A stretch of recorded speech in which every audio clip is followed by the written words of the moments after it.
ಶ್ರೀ ಗುರುಭ್ಯೋ ನಮಃ. ಹರಿ ಓಂ. ಶುದ್ಧಾನಂದೋರು ಸಂವಿದ್ಯುತಿ ಬಲಬಹುಲೌದಾರ್ಯ ವೀರ್ಯಾದಿದೇಹಂ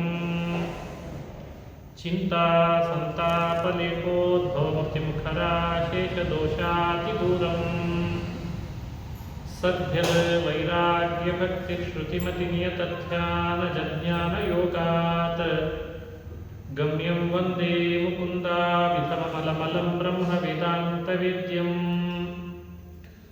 ಅಭ್ರಮಂ ಭಂಗರಹಿತಂ ಅಜಡಂ ವಿಮಲಂ ಸದಾ ಆನಂದತೀರ್ಥಮತುಳಂ ಭಜೆ ತಾಪತ್ರಯಾಪಹಂ ಮೂಕೋಪಿ ಯತ್ಪ್ರಸಾದೇನ ಮುಕುಂದಶಯನಾಯತೆ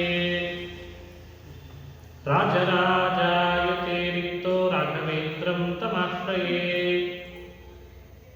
ಆಪಾದಮೌಲಿಪರ್ಯಂತಂ ಗುರುಣಾಮಾಕೃತಿಂ ಸ್ಮರೇತ್ ತೇನ ವಿಘ್ನಾಃ ಪ್ರಣಶ್ಯಂತಿ ಸಿದ್ಧ್ಯಂತಿ ಚ ಮನೋರಥಾಃ.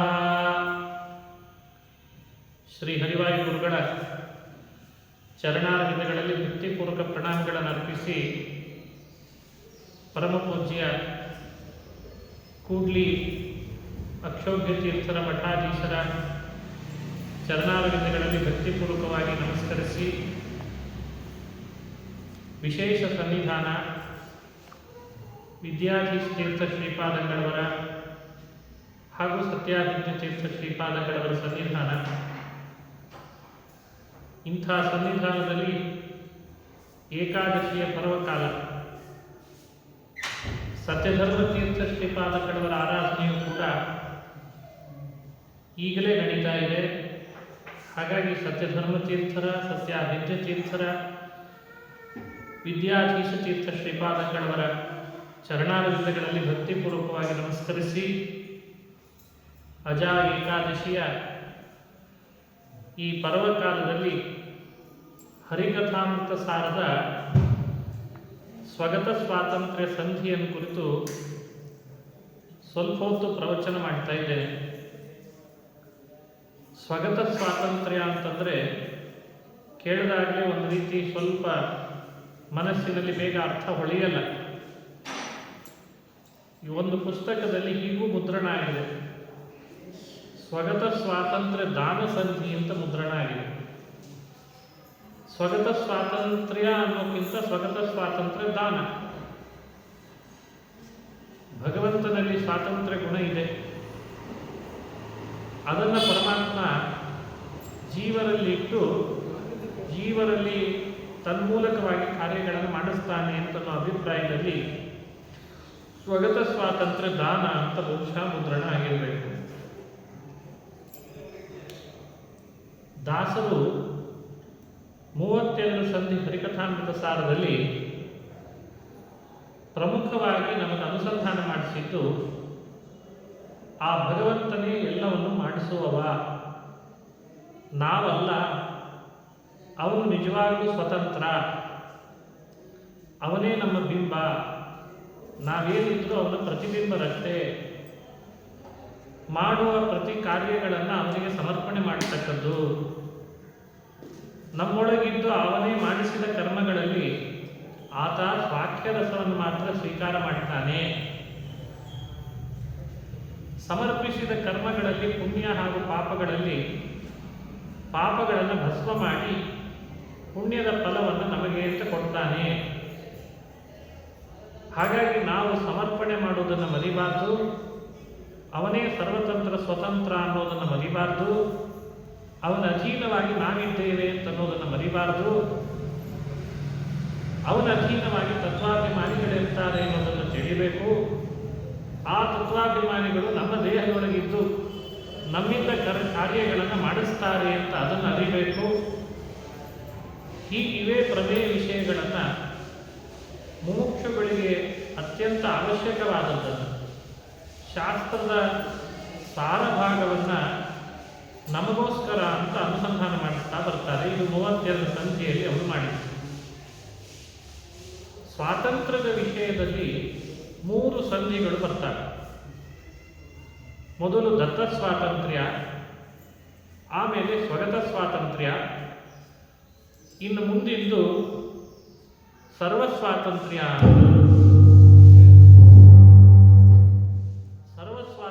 ಅಂತ ಮತ್ತೊಂದು ಸಂಧಿ. ಹೀಗೆ 3 ಸಂಧಿಗಳನ್ನು ನಾವು ನೋಡ್ತೇವೆ. ಅದರಲ್ಲಿ ಈಗ ನನಗೆ ಪ್ರವಚನಕ್ಕೆ ಅಂತ ತಿಳಿಸಿದ್ದು ಸ್ವಗತ ಸ್ವಾತಂತ್ರ್ಯ ಸಂಧಿಯನ್ನು ಕುರಿತು ಪ್ರವಚನ ಮಾಡ್ತೀವಿ. ಈ ಸಂಧಿಯಲ್ಲಿ 15 ಪದ್ಯಗಳಿದ್ದಾರೆ.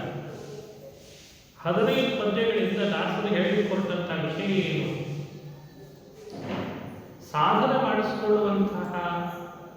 ಸಾಧನ ಮಾಡುವಂತಹ ಜೀವರಿಗೆ ಈ ವಿಷಯ ಬಹಳ ಸ್ಪಷ್ಟವಾಗಿರಬೇಕು. ಯಾವುದು ಅಂದರೆ, ದೇವರು ತನ್ನೊಳಗಿದ್ದದ್ದನ್ನು ನಮಗೆ ನಮ್ಮ ಅಧೀನ ಅಂತ ಎಂದೂ ಮಾಡಿಲ್ಲ, ಅದನ್ನು ಕೊಡಲಿಕ್ಕೂ ಬರಲ್ಲ. ಹಾಗಾಗಿ ಸ್ವಾತಂತ್ರ್ಯವನ್ನು ಕೊಡ್ತಾನೆ ಅಂತನ್ನೋ ಮಾತಿಗೆ ನಾವು ಲೋಕದಲ್ಲಿ ದಿನನಿತ್ಯ ಆಡುವ ಕೊಡುವ ತಗೊಳ್ಳುವ ಅರ್ಥವನ್ನು ಮಾತ್ರ ತಗೊಳ್ಳಿಕ್ಕೆ ಬರೋದಿಲ್ಲ. ಜೀವನದಲ್ಲಿ ದಾಸರ ಅಭಿಪ್ರಾಯವನ್ನು ಕೆಲವರು ವ್ಯಾಖ್ಯಾನಕಾರರು ಹೀಗೆ ಹೇಳ್ತಾರೆ. ಮುಕ್ತಿಯ ನಂತರದಲ್ಲಿ ಪರಮಾತ್ಮ ದತ್ತ ಸ್ವಾತಂತ್ರ್ಯ ಅಂತ ವ್ಯಾಖ್ಯಾನ ಮಾಡ್ತಾರೆ. ಮುಕ್ತಿಯ ನಂತರದಲ್ಲಿ, ಮುಕ್ತಿ ಕಾಲದಲ್ಲಿ. ಎರಡನೇದು ಸ್ಥಿತಿ ಕಾಲದಲ್ಲಿ ಪಕ್ವ ಅಪಕ್ವ ಅಂತ 2 ದಶೆಗಳಿರ್ತಾರೆ. ಆವಾಗ ಭಗವಂತ ಸ್ವಾತಂತ್ರ್ಯವನ್ನು ವಿಭಾಗ ಮಾಡಿಕೊಡ್ತಾನೆ. ಅದು ಸ್ವಗತ ಸ್ವಾತಂತ್ರ್ಯವನ್ನ ಅಂತ ತಿಳಿಸ್ತಾರೆ. ಸರ್ವ ಸ್ವಾತಂತ್ರ್ಯ ಅಂದರೆ ಜೀವ ಜಡ ಮೊದಲಾದ ಎಲ್ಲ ಅಧಿಷ್ಠಾನಗಳಲ್ಲಿ ಸರ್ವದಾ ಪರಮಾತ್ಮ ತನ್ನದೇ ಕರ್ತೃತ್ವವನ್ನು ಇನ್ಯಾರಿಗೂ ನಿಲ್ಲೋದು ಇಲ್ಲವೇ ಇಲ್ಲ, ತಾನೇ ಮಾಡ್ತಾನೆ. ಸರ್ವ ಸ್ವಾತಂತ್ರ್ಯ ಅಂತ ತಿಳಿಸ್ತಾರೆ. ಹೀಗೆ 3 ಥರದ ಸ್ವಾತಂತ್ರ್ಯ ಸಂಧಿಯಲ್ಲಿ ಬರುವ ವಿಷಯಗಳ ಸಾರ. ಮಧ್ಯದಲ್ಲಿರುವಂತಹ ಈ ಸ್ವಗತ ಸ್ವಾತಂತ್ರ್ಯ ಸಂಧಿಯ ಬಗ್ಗೆ ವಿವರಣೆ ಮಾಡುವಾಗ ಇದನ್ನು ತಿಳಿಸಿದ್ದಾರೆ. ಭಗವಂತ ತನ್ನೊಳಗಿರೋದನ್ನು ವಿಭಾಗ ಮಾಡಿಕೊಡ್ತಾನೆ ಅಂದರೆ ಅಭಿಪ್ರಾಯ ಏನು? ಕೆಲವರೆಲ್ಲ ಬೇರೆ ಬೇರೆ ರೀತಿ ಕೇಳುವುದಲ್ಲ. ನಮ್ಮ ಗುರುಗಳು ಹಿರಿಯರು ಹೇಳುವಾಗ ಭಗವಂತ ತನ್ನ ರೂಪವನ್ನೇ ಇಟ್ಟ ಅಂತ ಅಭಿಪ್ರಾಯವನ್ನು ಹೇಳಿದರು. ತನ್ನ ರೂಪವನ್ನೇ, ಸ್ವಾತಂತ್ರ್ಯ ಅಂತ ಪರಮಾತ್ಮನ ಗುಣವೇ ಆದ್ದರಿಂದ, ಅದು ತನ್ನಿಂದ ಬೇರ್ಪಟ್ಟದ್ದಲ್ಲ. ಆದ್ದರಿಂದ ತನ್ನ ರೂಪವನ್ನೇ ಹೀಗೆ ಇರಿಸಿ ಕೆಲಸ ಮಾಡಿಸ್ತಾನೆ ಅಂತ ವ್ಯಾಖ್ಯಾನ ಮಾಡಬೇಕೇ ಹೊರತು ಬೇರೆ ಅರ್ಥ ಅಲ್ಲ ಅಂತ ತಿಳಿಸಿದ್ದಾರೆ. ಭಗವಂತನ ಅನಂತ ರೂಪಗಳಿದ್ದಾವೆ. ಅನಂತ ರೂಪಗಳಲ್ಲಿ ಸ್ವಾತಂತ್ರ್ಯ ಅಂತ ಹೇಳುವ ರೂಪಗಳಿದ್ದಾವೆ. ಈ ಅರ್ಥ ಮಾಡಿದರೆ ಮಾತ್ರ ಇದೆಲ್ಲವೂ ಕೂಡ ಉಪಪನ್ನವಾಗ್ತದೆ ಅಂತ ತಿಳಿಸ್ತಾರೆ. ಯಾಕಂದರೆ ನಮ್ಮೊಳಗೆ ಯಾವುದೋ ಒಂದು ಗುಣ ಇದೆ. ಆ ನಮ್ಮ ಗುಣವನ್ನು ಹೀಗೆ ತೆಗೆದು ಎಕ್ಸ್ಟರ್ನಲ್ ಆಗಿ ನಿಮ್ಮೊಳಗೆ ಇಡ್ತೇನೆ ಅಂದರೆ ಅದು ನಮ್ಮ ಲೋಕದಲ್ಲೂ ಸಾಧ್ಯ ಇಲ್ಲ, ಕಣ್ಣಿಗೆ ಸಾಧ್ಯ. ಹಾಗಾಗಿ ಭಗವಂತ ತನ್ನ ರೂಪಗಳನ್ನು ಸೃಷ್ಟಿ ಕಾಲದಲ್ಲಿ ಹೀಗೆ ವ್ಯವಸ್ಥೆ ಮಾಡಿ ಇಟ್ಟ ಅಂತಂದ್ರೆ ಅದೆಲ್ಲರಿಗೂ ಕಣ್ಣಿಗೆ ಸಾಧ್ಯ. ಈ ಅಭಿಪ್ರಾಯವನ್ನು ವ್ಯಾಖ್ಯಾನ ಮಾಡಿ ತೋರಿಸಿದ್ದಾರೆ. ಇದು ಎಲ್ಲವೂ ಕೂಡ ಇವರಿಗೆ ಎಲ್ಲಿಂದ ಸಿಕ್ತು ಇದರ ಮಾಹಿತಿ? ದಾಸರೇ ಈ ಸಂಧಿಯ ವಿಷಯದ ಬಗ್ಗೆ ವಿವರಣೆ ಕೊಡುವಾಗ 14ನೇ ಶ್ಲೋಕದಲ್ಲಿ ಒಂದು ಮಾತು ಹೇಳ್ತಾರೆ. ಇನಿತು ವಿಷ್ಣು ರಹಸ್ಯದೊಳು ಭೃಗು ಮುನಿಪ ಇಂದ್ರದ್ಯುಮ್ನಗರುಪಿದು ಅದನ್ನು ಬುಧರು ಕೇಳುವುದು ನಿತ್ಯದಿ ಮತ್ಸರವ ಬಿಟ್ಟು ಅನುಚಿತೋಕ್ತಿಗಳಿದ್ದರೆಯೂ ಸರಿ ಗಣನೆ ಮಾಡಿದರೆಂದು ವಿದ್ವಜ್ಜನಕ್ಕೆ ವಿಜ್ಞಾಪನೆಯ ಮಾಡುವೆ ವಿನಯ ಪೂರ್ವಕಗಿ ಹರಿಕಥಾಮೃತ ಸಾರ ಗುರುಗಳ ಕರುಣದಿಂದ ಪನಿತು ಪೇಳುವೆ ಪರಮ ಭಗವದ್ಭಕ್ತರಿದನಾದರದಿ ಕೇಳುವುದು.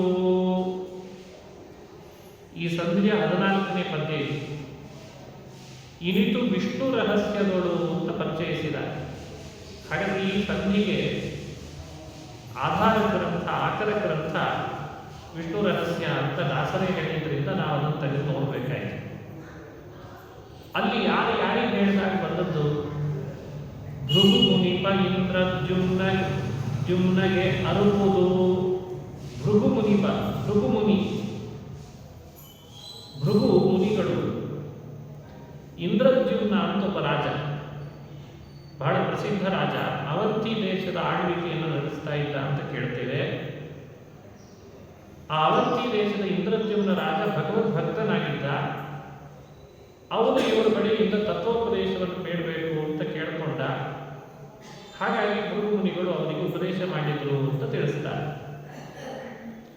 ಅಲ್ಲೇನು ಶ್ಲೋಕಗಳಿದ್ದಾವೆ ಅದದೇ ಶ್ಲೋಕಗಳನ್ನು ನೇರವಾಗಿ ದಾಸರು ಕನ್ನಡೀಕರಿಸಿದ್ದಾರೆ. ಸ್ವಲ್ಪ ವ್ಯತ್ಯಾಸ ಕಂಡು ಬರ್ತಾ ಇಲ್ಲ. ಬಹಳ ಆಶ್ಚರ್ಯ ಆಗ್ತದೆ.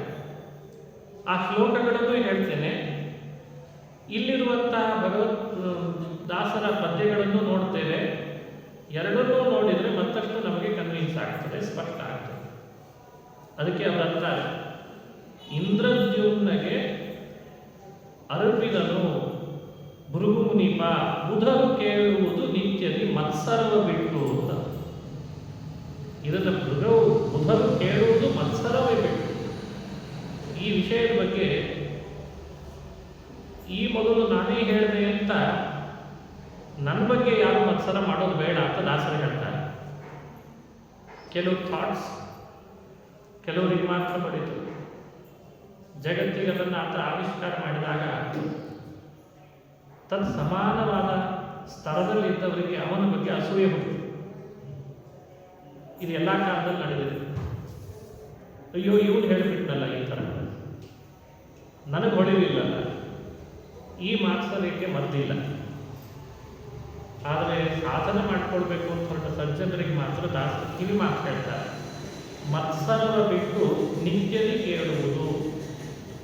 ಈ ವಿಷಯದಲ್ಲಿ ಮಾತ್ಸರ್ಯ ಮಾಡಬೇಡಿ. ವಿಷ್ಣು ರಹಸ್ಯ ಅಲ್ಲಿ ಹೇಳಿರುವ ವಿಷಯವನ್ನು ನಾನು ಹರಿಕಥಾಮೃತ ಸಾರದಲ್ಲಿ ತೆಗೆದು ಕನ್ನಡೀಕರಿಸಿ ಹೇಳ್ತೇನೆ ಅಂದ ಕೂಡಲೇ ನನ್ನ ಬಗ್ಗೆ ಮಾತ್ಸರ್ಯ ಮಾಡಬೇಡಿ. ಇದನ್ನು ಕಲಿತರೆ ಸಾಕು. ಜೀವನದಲ್ಲಿ ನಾವು ಇನ್ನೂ ಕಲಿಬೇಕಾದದ್ದೆಲ್ಲ ಬಹಳ ಬೇಗ ಹೊಳಿಲಿಕ್ಕೆ ಶುರು ಆಗ್ತದೆ. ನಮಗಿವತ್ತು ಬಹಳಷ್ಟು ವಿಷಯಗಳು ನಮ್ಮ ಎದುರುಗಡೆನೇ ಇದ್ದರೂ ನಮಗೆ ಯಾಕೆ ಹೊಳಿತಾ ಇಲ್ಲ ಅಂದರೆ ಹೊಳಿಲಿಕ್ಕೆ ಮನಸ್ಸಿನಲ್ಲಿ ಅವಕಾಶನೇ ಕೊಡ್ತಾ ಇಲ್ಲ. ಅಷ್ಟು ಜಾಮ್ ಆಗಿದೆ ನಮ್ಮ ಮನಸ್ಸು. ಯಾಕೆ?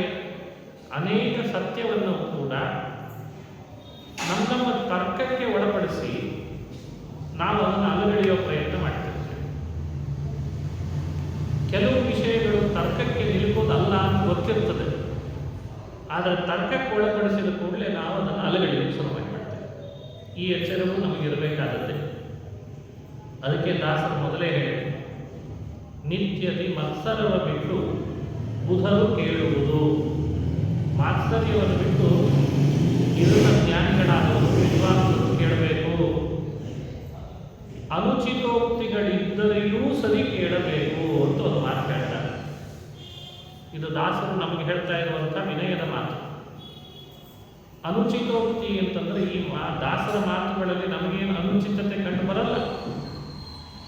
ಆದರೆ ಒಬ್ಬ ಗ್ರಂಥಕಾರನಾಗಿ, ಒಬ್ಬ ಆಧ್ಯಾತ್ಮಿಕ ವಿಚಾರವಾದಿಯಾಗಿ, ಆಧ್ಯಾತ್ಮಿಕ ದರ್ಶನಕಾರನಾಗಿ ಹೇಗೆ ಸಜ್ಜನರನ್ನ ಪ್ಲೀಸ್ ಮಾಡಬೇಕು ಅನ್ನೋದನ್ನು ನಮಗೆ ಹೇಳ್ಕೊಡ್ತಾರೆ. ನೋಡು, ಹೀಗಿದ್ರೆ ಸರಿ, ಹೀಗಿರಬಾರ್ದು, ಹೀಗಿರಬೇಕು ಅಂತ ಅನ್ನೋದನ್ನು ಹೇಳ್ತಾರೆ. ಹಾಗೆ ನಮಗೆ ಅನುಚಿತೋಕ್ತಿಗಳಿದ್ದರೆಯೂ ಸರಿ ಗಣನೆ ಮಾಡಿದಿರಲು ವಿದ್ವಜ್ಜನಕ್ಕೆ ವಿಜ್ಞಾಪನೆಯ ಮಾಡುವೆ ವಿನಯಪೂರ್ವಕದಿ. ಇಲ್ಲಿರುವ ಯಾವುದೇ ಅನುಚಿತವಾದ ಮಾತುಗಳನ್ನು ಹೆಚ್ಚು ನೀವು ಪರಿಗಣನೆಗೆ ತಗೊಳ್ಳಿಕ್ಕೆ ಹೋಗಬೇಡಿ. ವಿನಯಪೂರ್ವಕ ವಿಜ್ಞಾಪನೆ ಮಾಡ್ತೇನೆ. ಇದೇನಿದ್ರು ವಿಷ್ಣು ರಹಸ್ಯದಲ್ಲಿ ಬಂದಂತಹ ಭೃಗು ಹಾಗೂ ಇಂದ್ರದ್ಯುಮ್ನ ಸಂವಾದ, ಇದನ್ನು ನಾನು ತಿಳಿಸಿದ್ದೇನೆ ಅಂತ 14ನೇ ಪದ್ಯದಲ್ಲಿ ಹೇಳಿದ್ದಾರೆ. ಈ ಶ್ಲೋಕಕ್ಕೆ, ಈ ಪದ್ಯಕ್ಕೆ ಅನುಗುಣವಾಗಿ ನಾವು ವಿಮರ್ಶೆಯನ್ನು ಮಾಡುವ ಮುನ್ನ ಇದನ್ನೆಲ್ಲ ತಲೆಯಲ್ಲಿ ಇಟ್ಕೊಂಡು ಹೊರಡಬೇಕು. ಇನಿತು ವಿಷ್ಣು ರಹಸ್ಯದೊಳು ಭೃಗು ಮುನಿಪ ಇಂದ್ರದ್ಯುಮ್ನ ಗರುಪಿದು ಅದನ್ನು ಬುಧರು ಕೇಳುವುದು ನಿತ್ಯದಿ ಮತ್ಸರವ ಬಿಟ್ಟು. ಅನುಚಿತೋಕ್ತಿಗಳಿದ್ದರೆಯೂ ಸರಿ ಗಣನೆ ಮಾಡದಿರೆಂದು ವಿದ್ವಜ್ಜನಕ್ಕೆ ವಿಜ್ಞಾಪನೆಯ ಮಾಡುವೆ ವಿನಯಪೂರ್ವಕದಿ. ಇನ್ನು ಮೊದಲಿನಿಂದ ಪಲ್ಲವಿ ಎಲ್ಲರಿಗೂ ಗೊತ್ತಿದ್ದೇ ಇದೆ. ಹರಿಕಥಾಮೃತ ಸಾರ ಗುರುಗಳ ಕರುಣದಿಂದ ಪನಿತು ಬೇಳುವೆ. ಅಲ್ಲಿ ಹರಿಕಥಾ ಅಮೃತ ಸಾರ ಅಂದರೆ ಪ್ರಕೃತ ಸಂಧಿಗೆ ಅನುಗುಣವಾಗಿ ಆ ಅಂಶವನ್ನು ಅರ್ಥ ಮಾಡಿಕೊಳ್ಬೋದು. ಹರಿಯ ಕಥೆ ಅವನೇ ಸರ್ವೋತ್ತಮ ಸ್ವತಂತ್ರ ಅಂತ ಹೇಳುವ ಹರಿಯ ಕಥೆ ಇದೆ. ಆ ಕಥೆಗಳು ಅದೊಂದು ಅಮೃತಮಯವಾಗಿದೆ. ಆ ಅಮೃತಮಯವಾದದ್ದು ಅದು ಸಾರಭೂತವೂ ಆಗಿದೆ. ಇದು ಮೇಲ್ನೋಟದ ಅರ್ಥ. ಅಮೃತದ ಸಾರಭೂತ ಅಂತಂದಾಗ ಅನೇಕ ಪ್ರಮೇಯಗಳು ಬರ್ತಾರೆ. ಒಂದು ಅಮೃತದ ರಸವನ್ನು ಲೋಟದಲ್ಲಿ ಹಾಕಿದರೆ ಬೇರೆ ಬೇರೆ ಧಾರೆಗಳು, ಬೇರೆ ಬೇರೆ ಬಿಂದುಗಳು ಇರ್ತಾವೋ. ಹಾಗೆ ಇದು ಒಂದು ಬಿಂದು, ಇದು ಒಂದು ಧಾರೆ. ಭಗವಂತನ ಮಹಿಮೆಗಳಲ್ಲಿ ಇದು ಒಂದು ಧಾರೆ. ಯಾವುದು? ಸ್ವಗತ ಸ್ವಾತಂತ್ರ್ಯವನ್ನು ಪರಮಾತ್ಮ ಹೇಗೆ ಎಲ್ಲರಿಗೆ ಹಂಚಿಕೊಟ್ಟ. ಈ ಅಮೃತ ಸಾರವನ್ನು ಈಗ ನಾನು ಹೇಳ್ತೇನೆ. ಪರಮ ಭಾಗವತರು ಇದನ್ನು ಕೇಳಬೇಕು ಅಂತ ಅಪ್ಪಣೆ ಮಾಡ್ತಾ ಇದ್ದಾರೆ. ಮೊದಲನೇ ಶ್ಲೋಕ. ಪರಮ ವಿಷ್ಣು ಸ್ವತಂತ್ರ ಮಾಯಾ ತರಣಿವಕ್ಷ ಸ್ಥಳ ನಿವಾಸಿನಿ ಸರಸಿಜೋದ್ಭವ ಪ್ರಾಣರೀರ್ವರು ಸಚಿವರೆನಿಸುವರು. ಸರ್ವ ಕರ್ಮಗಳಲ್ಲಿ ತತ್ಪ್ರಿಯರುರಗಭೂಷಣ ಕೃತಿತ್ರಯ ಕರೆಸುವವರ ನರೇಂದ್ರಾರ್ಕ ಇಂದ್ರಿಯ ಪರಿಣಿಸುವರು. ಇದು ಮೊದಲನೇ ಪದ್ಯ. ಈ ಮೊದಲನೇ ಪದ್ಯಕ್ಕೆ ಅನುಗುಣವಾಗಿ ನಾವು ಇದನ್ನು ಚಿಂತನೆ ಮಾಡುವ ಮುನ್ನ ವಿಷ್ಣು ರಹಸ್ಯದಲ್ಲಿರುವಂತಹ ಶ್ಲೋಕ ಏನು ಅಂತ ಅದನ್ನು ಕೂಡ ನೋಡ್ತಾ ಬರಬೇಕು. ವಿಷ್ಣು ರಹಸ್ಯದ ಪ್ರಾರಂಭದಲ್ಲಿ ಏನು ಹೇಳ್ತದೆ? ಅಲ್ಲಿ ಇವರೆಲ್ಲ ಬರೆಯುವಾಗ 21ನೇ ಅಧ್ಯಾಯ ಅಂತ ಹೇಳಿದ್ದಾರೆ. ಪುಸ್ತಕದಲ್ಲಿ 30ನೇ ಅಧ್ಯಾಯ ಅಂತ ಮುದ್ರಣ ಆಗೋದು ನಮ್ಮ ಕಣ್ಣಿಗೆ ಬಿದ್ದಿದೆ. ಒಟ್ಟು ವಿಷ್ಣು ರಹಸ್ಯ 2 ಬಾರಿ ಮುದ್ರಣ ಆಗೋದು ಸದ್ಯಕ್ಕೆ ಸಿಗ್ತಾ ಇದೆ. ಒಂದು ಸಂಸ್ಕೃತದ ವಾಲಿ ಪ್ರತಿ ಇದೆ, ಅದನ್ನು ಹಾಗೆ ಸ್ಕ್ಯಾನ್ ಕಾಪಿ ಮಾಡಲಾಗಿದೆ. ಇನ್ನೊಂದು ದಾವಣಗೆರೆಯವರೊಬ್ಬರು ಕನ್ನಡದ ಅರ್ಥವನ್ನು ರಚನೆ ಮಾಡಿ ವಿಷ್ಣು ರಹಸ್ಯವನ್ನು ಮುದ್ರಣ ಮಾಡಿಸಿದ್ದಾರೆ. ಆ ಪ್ರತಿಯೂ ಕೂಡ ಇವತ್ತು PDF ರೂಪದಲ್ಲಿ ಸಿಗ್ತಾ ಇದೆ, ಅದನ್ನು ನೋಡಬಹುದು. ವ್ಯಾಖ್ಯಾನಕಾರ ಹರಿಕಥಾಮೃತ ಸಾರಕ್ಕೆ ಬರೆಯುವವರು ಇದರ ಬಗ್ಗೆ ಶ್ಲೋಕಗಳನ್ನು ಅಲ್ಲಲ್ಲಿ ಉದಾಹರಿಸಿ ನಮಗೆ ತಿಳಿಸ್ತಾ ಬರ್ತಾರೆ. ಹಾಗಾಗಿ ವ್ಯಾಖ್ಯಾನಕಾರ ಉದಾಹರಿಸಿದ ಶ್ಲೋಕಗಳು ವಿಷ್ಣು ರಹಸ್ಯದಲ್ಲಿ ಇದೇನೋ ಇಲ್ಲೋ ಅಂತ ಸ್ವಲ್ಪ ನೋಡಿದೆ ನಾನು. ಅಲ್ಲಿಯೂ ಅವಿವೆ. ಯಾಕಂದರೆ ವಿಷ್ಣು ರಹಸ್ಯದಲ್ಲಿ ಇಲ್ಲದೇ ಇದ್ದದ್ದನ್ನು ದಾಸರು ಉದಾಹರಿಸಿದ್ರೇನೋ, ವ್ಯಾಖ್ಯಾನಕಾರ ಹೇಳಿಬಿಟ್ರೇನೋ ಅಂತ ಯಾರಿಗೂ ಸಂಶಯ ಬರೋದು ಬೇಡ. ನೋಡಿ, ವಿಷ್ಣು ರಹಸ್ಯದ ಶ್ಲೋಕ ಏನಿದೆ ಅಂದರೆ, ಸ್ವತಂತ್ರ ಪರಮೋ ವಿಷ್ಣು ಭಾರ್ಯಾ ತಸ್ಯಾಂಗ ಸಂಗಿನಿ ಬ್ರಹ್ಮ ಪ್ರಾಣಶ್ಚ ಸಚಿವೋ ಸರ್ವಕಾರ್ಯೇಷು ತತ್ಪ್ರಿಯೌ ತ್ರಿವಿಧಾ ಅಹಂಕೃತಿ ಸಾಕ್ಷಾತ್ ರುದ್ರೋಪಿ ಸಚಿವ ಸ್ಮೃತಃ ಮನಸೋಧಿಪತಿ ಶಕ್ರೋ ಅರ್ಕಾದ್ಯಾ ಇಂದ್ರಿಯ ದೇವತಾ. ಇದು ವಿಷ್ಣು ರಹಸ್ಯದ ಶ್ಲೋಕ. ಇದನ್ನೇ ಹಾಗೆ ಕನ್ನಡೀಕರಿಸಿದ್ದಾರೆ ದಾಸರಾಯ. ಹಾಗಾಗಿ ವಿಷ್ಣು ರಹಸ್ಯದ ಶ್ಲೋಕಕ್ಕಿಂತ ಬೇರೆ ಹೇಳಿದ್ರು ಅಂತ ಅನಿಸೋದೇ ಇಲ್ಲ ನಿಮಗೆ.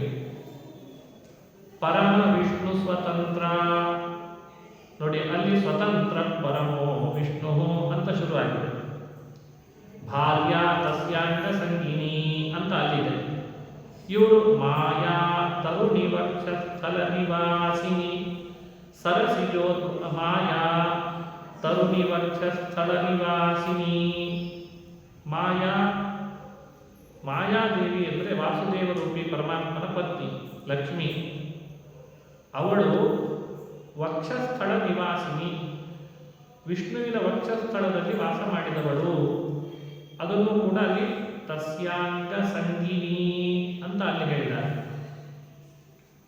ಸರಸಿಜೋದ್ಭವ ಪ್ರಾಣಜೀರ್ವರು, ಲಕ್ಷ್ಮಿಯ ನಂತರದಲ್ಲಿ ಬಂದವರು ಯಾರು? ಸರಸಿಜೋದ್ಭವ ಬ್ರಹ್ಮದೇವರು, ಪ್ರಾಣ ಮುಖ್ಯ ಪ್ರಾಣ, ಇವರಿಬ್ಬರು ಸರಸಿಜೋದ್ಭವ ಪ್ರಾಣಜೀರ್ವರು ಸಚಿವರೆನಿಸುವರು. ಅಲ್ಲಿ ಹೇಳುವಾಗ ಬ್ರಹ್ಮ ಪ್ರಾಣಶ್ಚ ಸಚಿವೋ ಸರ್ವಕಾರ್ಯೇಷು ತತ್ಪ್ರಿಯೋ ಅಂತ ವಾಕ್ಯ ಇದೆ. ಅಂದರೆ ಎಷ್ಟು ಪರ್ಫೆಕ್ಟ್ ಆಗಿ ಈ ಕಡೆ ಭಾಮಿನಿ ಷಟ್ಪದಿ ಛಂದಸ್ಸಿಗೆ ವ್ಯತ್ಯಾಸ ಬರಬಾರದು. ಆ ವಾಕ್ಯಗಳು ಸಂಸ್ಕೃತದಲ್ಲಿ ಏನಿದ್ದಾವೆ ಪದಗಳು ಅದರ ಅರ್ಥ ವ್ಯತ್ಯಾಸ ಆಗಬಾರದು. ಅದನ್ನು ಹಾಗೆ ಸೇರಿಸುವ ಆ ಒಂದು ಕೌಶಲ ಇದೆ ದಾಸರಲ್ಲಿ, ಇದನ್ನು ನೀವು ಅನುಭವಿಸಬೇಕು. ನೋಡಿ, ಅವರು ವಕ್ಷ ಸ್ಥಳ ನಿವಾಸಿನಿ ಸರಸಿಜೋದ್ಭವ ಪ್ರಾಣಹೀರ್ವರು ಸಚಿವರೆನಿಸುವರು. ಇಲ್ಲಿ ಸಚಿವರೆನಿಸುವವರು ಅಂತಿದೆ, ಅಲ್ಲಿ ಸಚಿವವು ಅಂತ ಪದ ಇದೆ. ಬ್ರಹ್ಮ ಪ್ರಾಣಶ್ಚ ಸಚಿವೌ ಸರ್ವಕಾರ್ಯೇಷು ತತ್ಪ್ರಿಯೌ. ಅದನ್ನ ಸರ್ವ ಕರ್ಮಗಳಲ್ಲಿ ತತ್ಪ್ರಿಯರುರಗಭೂಷಣ ಅಂತ ಮುಂದೆ ಹೇಳಿದ್ದಾರೆ. ಸರ್ವ ಕಾರ್ಯೇಷು ತತ್ಪ್ರಿಯೋ ಅನ್ನೋದನ್ನ ಸರ್ವ ಕರ್ಮಗಳಲ್ಲಿ ಪ್ರಿಯರು ಅಂತ ಹೇಗೆ ಅದರದೇ ಪದಗಳನ್ನು ಇಟ್ಟಿಲ್ಲ. ನಾನು ಅದಕ್ಕೆ ಹೇಳ್ತೇನೆ, ನಾವು ಪ್ರತ್ಯೇಕ ಇದಕ್ಕೆ ಅರ್ಥ ಹೇಳೋ ಪ್ರಯತ್ನ ಪಡಬಾರದು. ಯಾವಾಗಲೂ ಹರಿಕಥಾಮೃತಸಾರದ ಉಪನ್ಯಾಸ ಅಂತಂದಾಗ ಮೊದಲು ನಾವು ಮಾಡಬೇಕಾದ ಪ್ರಯತ್ನ ಏನು ಅಂದರೆ, ಭಾಗವತ ತಾತ್ಪರ್ಯ, ಉಪನಿಷತ್ ಭಾಷ್ಯ ಹಾಗೂ ಇಂಥ ವಿಷ್ಣು ರಹಸ್ಯ ಮೊದಲಾದಂಥ ಪ್ರಮಾಣ ಆಕರ ಗ್ರಂಥಗಳನ್ನು ತಲೆಯಲ್ಲಿಟ್ಕೊಂಡ್ಬಿಟ್ಟು ಹರಿಕಥಾಮೃತಸಾರದ ಶ್ಲೋಕಗಳಲ್ಲಿ ಇಂಥಿಂಥ ಆಕರ ಗ್ರಂಥದ ಶ್ಲೋಕವನ್ನು ಅನುವಾದಿಸಲಾಗಿದೆ ಅಂದರೆ ಮುಗಿದೋಯ್ತದೆ. ಹರಿಕಥಾಮೃತಸಾರ ಪ್ರವಚನ ಮುಗಿಯಿತು. ನಾವೇನು ಮಾಡಲಿಕ್ಕೆ ಶುರು ಮಾಡಿದ್ದೇವೆ ಅಂದರೆ, ಹರಿಕಥಾಮೃತಸಾರಕ್ಕೆ ಒಂದು ಹೊಸ ಅರ್ಥ ಹೇಳ್ತೇವೆ ಅಂತ ಹೋಗ್ತೀವಿ. ಅಲ್ಲೊಂದಿಷ್ಟು ಪದ ಹಿಂಜಿ ಆ ಪದ ಬಿಡಿಸಿ ಅಷ್ಟೆಲ್ಲ ದಾಸರಿಗೆ ಅಭಿಪ್ರಾಯ ಇರಲ್ಲ, ಇವ ತುರುಕಿ ಇಟ್ಟುಬಿಡ್ತಾರೆ. ಅಷ್ಟು ಅವಶ್ಯಕತೆ ನಮ್ಗೆ ಇಲ್ಲವೇ ಇಲ್ಲ. ಮೂಲ ಆಕರ ಗ್ರಂಥಗಳ ವಾಕ್ಯಗಳೇನಿದ್ದಾರೆ ಕನ್ನಡೀಕರಿಸುವ ಕಾರ್ಯ ಹೇಗೆ ದಾಸರು ಮಾಡಿದ್ದಾರೆ, ಇಷ್ಟಕ್ಕಿಂತ ಇನ್ನೇನು ಹೇಳಬೇಕು?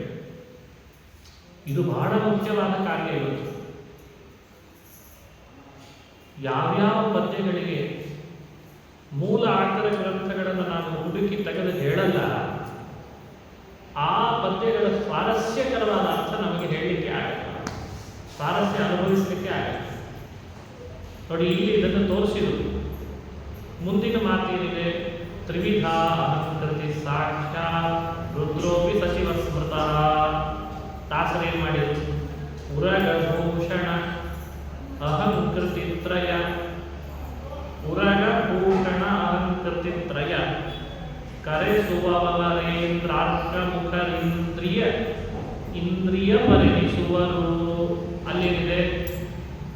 ಮನಸೋಧಿಪತಿ ಶಕ್ರ ಅರ್ಕಾದ್ಯ ಇಂದ್ರಿಯಾದಯ ಅಂತ ಅಲ್ಲಿದೆ. ಇಂದ್ರಿಯ ದೇವತಾ ಅಂತಿದೆ, ಇಂದ್ರಿಯಾದಯ ಅಲ್ಲ, ಇಂದ್ರಿಯ ದೇವತಾ. ಅದನ್ನು ದಾಸರಾಯರಿಗೆ ಹೇಳಿದ್ದಾರೆ. ಒಟ್ಟು ಶ್ಲೋಕದ ಭಾವಾರ್ಥ ಏನು ಅಂತ ಚಿಂತನೆ ಮಾಡಿಕೊಳ್ಳಿ. ಆ ಪರಮಾತ್ಮ ಸರ್ವಸ್ವತಂತ್ರ, ಇದು ಒಂದು ಪ್ರಮೇಯ. ಅವನ ವಕ್ಷಸ್ಥಳದಲ್ಲಿ ವಾಸ ಮಾಡಿದ ಅವನಿಗೆ ಅತಿ ಪ್ರಿಯಳಾದ ಮಾಯಾ ಲಕ್ಷ್ಮೀ ದೇವಿಯು, ಅವಳು ವಕ್ಷಸ್ಥಳದಲ್ಲಿ ವಾಸ ಮಾಡಿದ ಮಹಾಲಕ್ಷ್ಮಿ. ಅವಳ ಆತ್ಮನಂತರ ಬ್ರಹ್ಮದೇವರು, ಮುಖ್ಯ ಪ್ರಾಣದೇವರು ಈ ಭಗವಂತನ ಮಾಡುವ ಎಲ್ಲ ಕಾರ್ಯದಲ್ಲಿ ಸಚಿವರೆನಿಸ್ತಾರೆ, ಅತ್ಯಂತ ಪ್ರಿಯರು ಆಗಿದ್ದಾರೆ. ಅವರ ನಂತರದಲ್ಲಿ ಬರುವಂತಹ ಅಹಂಕಾರ ತತ್ವದ ದೇವತೆ.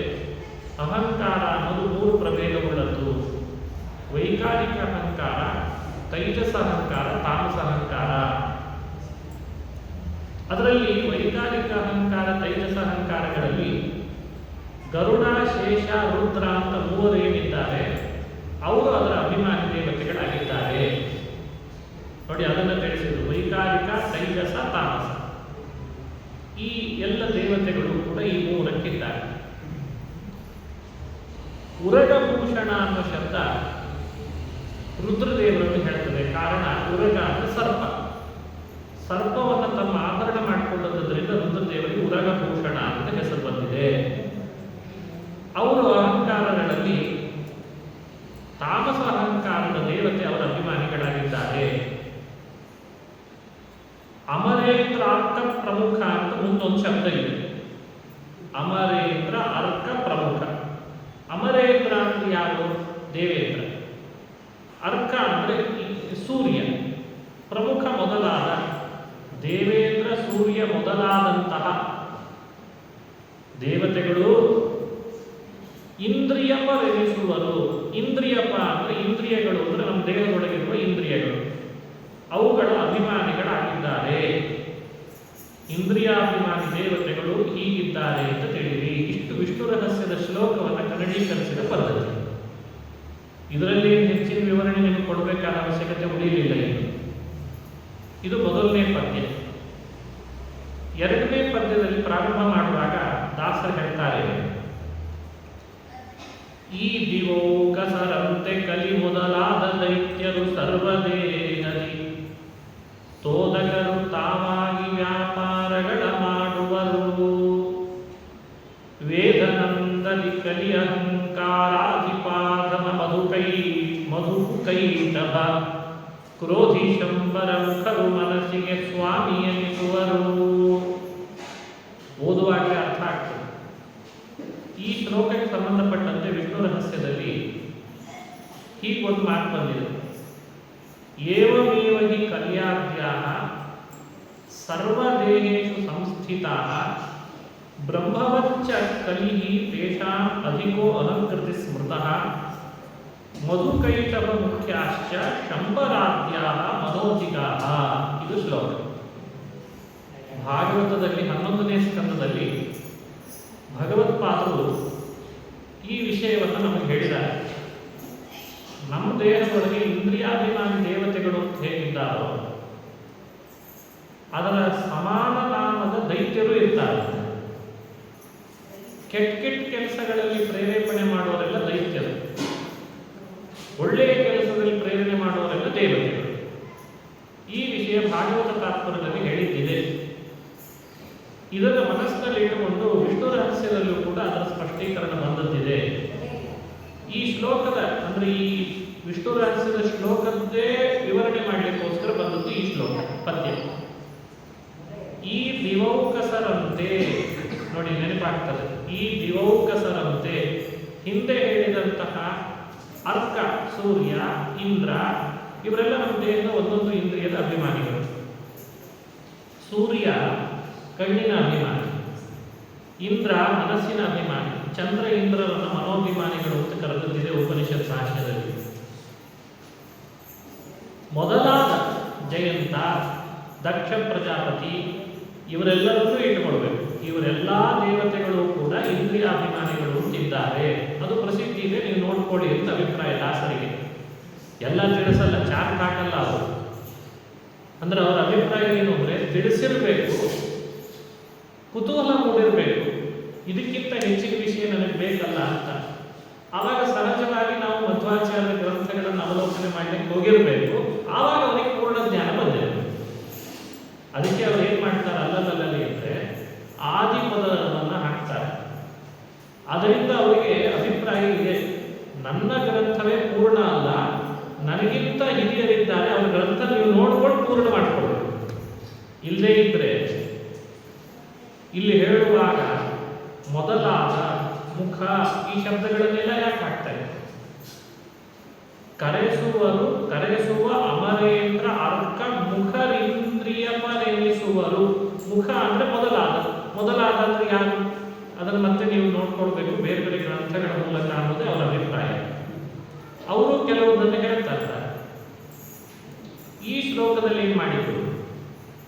ದೇವತೆಗಳು ಹೇಗಿದ್ದಾರೋ ಇಂದ್ರಿಯಾಭಿಮಾನಿಗಳಾಗಿ, ಅದರಂತೆಯೇ ಕಲಿ ಮೊದಲಾದ ದೈತ್ಯರು ಕೂಡ ಸರ್ವ ಜೀವರ ದೇಹದೊಳಗಿದ್ದಾರೆ. ನಮ್ಮ ದೇಹದೊಳಗೆ ಕಲಿ ಇದ್ದಾನೆ, ಇನ್ನಿತರ ದೈತ್ಯರು ಇದ್ದಾರೆ. ಅವರೆಲ್ಲರೂ ಕೆಟ್ಟ ಕೆಲಸದಲ್ಲಿ ನಮ್ಮನ್ನು ಪ್ರೇರಣೆ ಮಾಡ್ತಾ ಇದ್ದಾರೆ. ಈ ದಿವೌಕಸರಂತೆ ಅಂತ ಅದಕ್ಕೆ ಉದಾಹರಣೆ ಕೊಟ್ಟರು. ಕಲಿ ಮೊದಲಾದ ದೈತ್ಯರು ಸರ್ವದೇಹದಿ, ಸುಲಭವಾಗಿ ಅರ್ಥ ಆಗ್ತದೆ. ತೋದಕರು ತಾವಾಗಿ ವ್ಯಾಪಾರಗಳ ಮಾಡುವರು. ತೋದಕ ಅಂದರೆ ಪ್ರೇರೇಪಕ ಅಂತ ಅರ್ಥ. ತತ್ವಾಭಿಮಾನಿಗಳು ಹೇಗೆ ನಮ್ಮೊಳಗಿದ್ದು ಪ್ರೇರೇಪಕರಾಗಿದ್ದಾರೋ, ಅಭಿಮಾನಿ ಅಸುರರು ಕೂಡ ನಮ್ಮೊಳಗಿದ್ದು ಪ್ರೇರೇಪಕರಾಗಿದ್ದಾರೆ. ವ್ಯಾಪಾರಗಳ ಮಾಡುವವರು ಅಂದರೆ ಕಾರ್ಯಗಳನ್ನು ಮಾಡ್ತಾ ಇರ್ತಾರೆ. ವೇದನಂದದಿ ಕಲಿ, ವೇದ ಅಂದರೆ ವೇದ ಅನ್ನೋ ಶಬ್ದ ಯಾರಿಗೆ ಹೇಳ್ತದೆ? ವೇಧಸೆ ಅಂತ ಅರ್ಥ.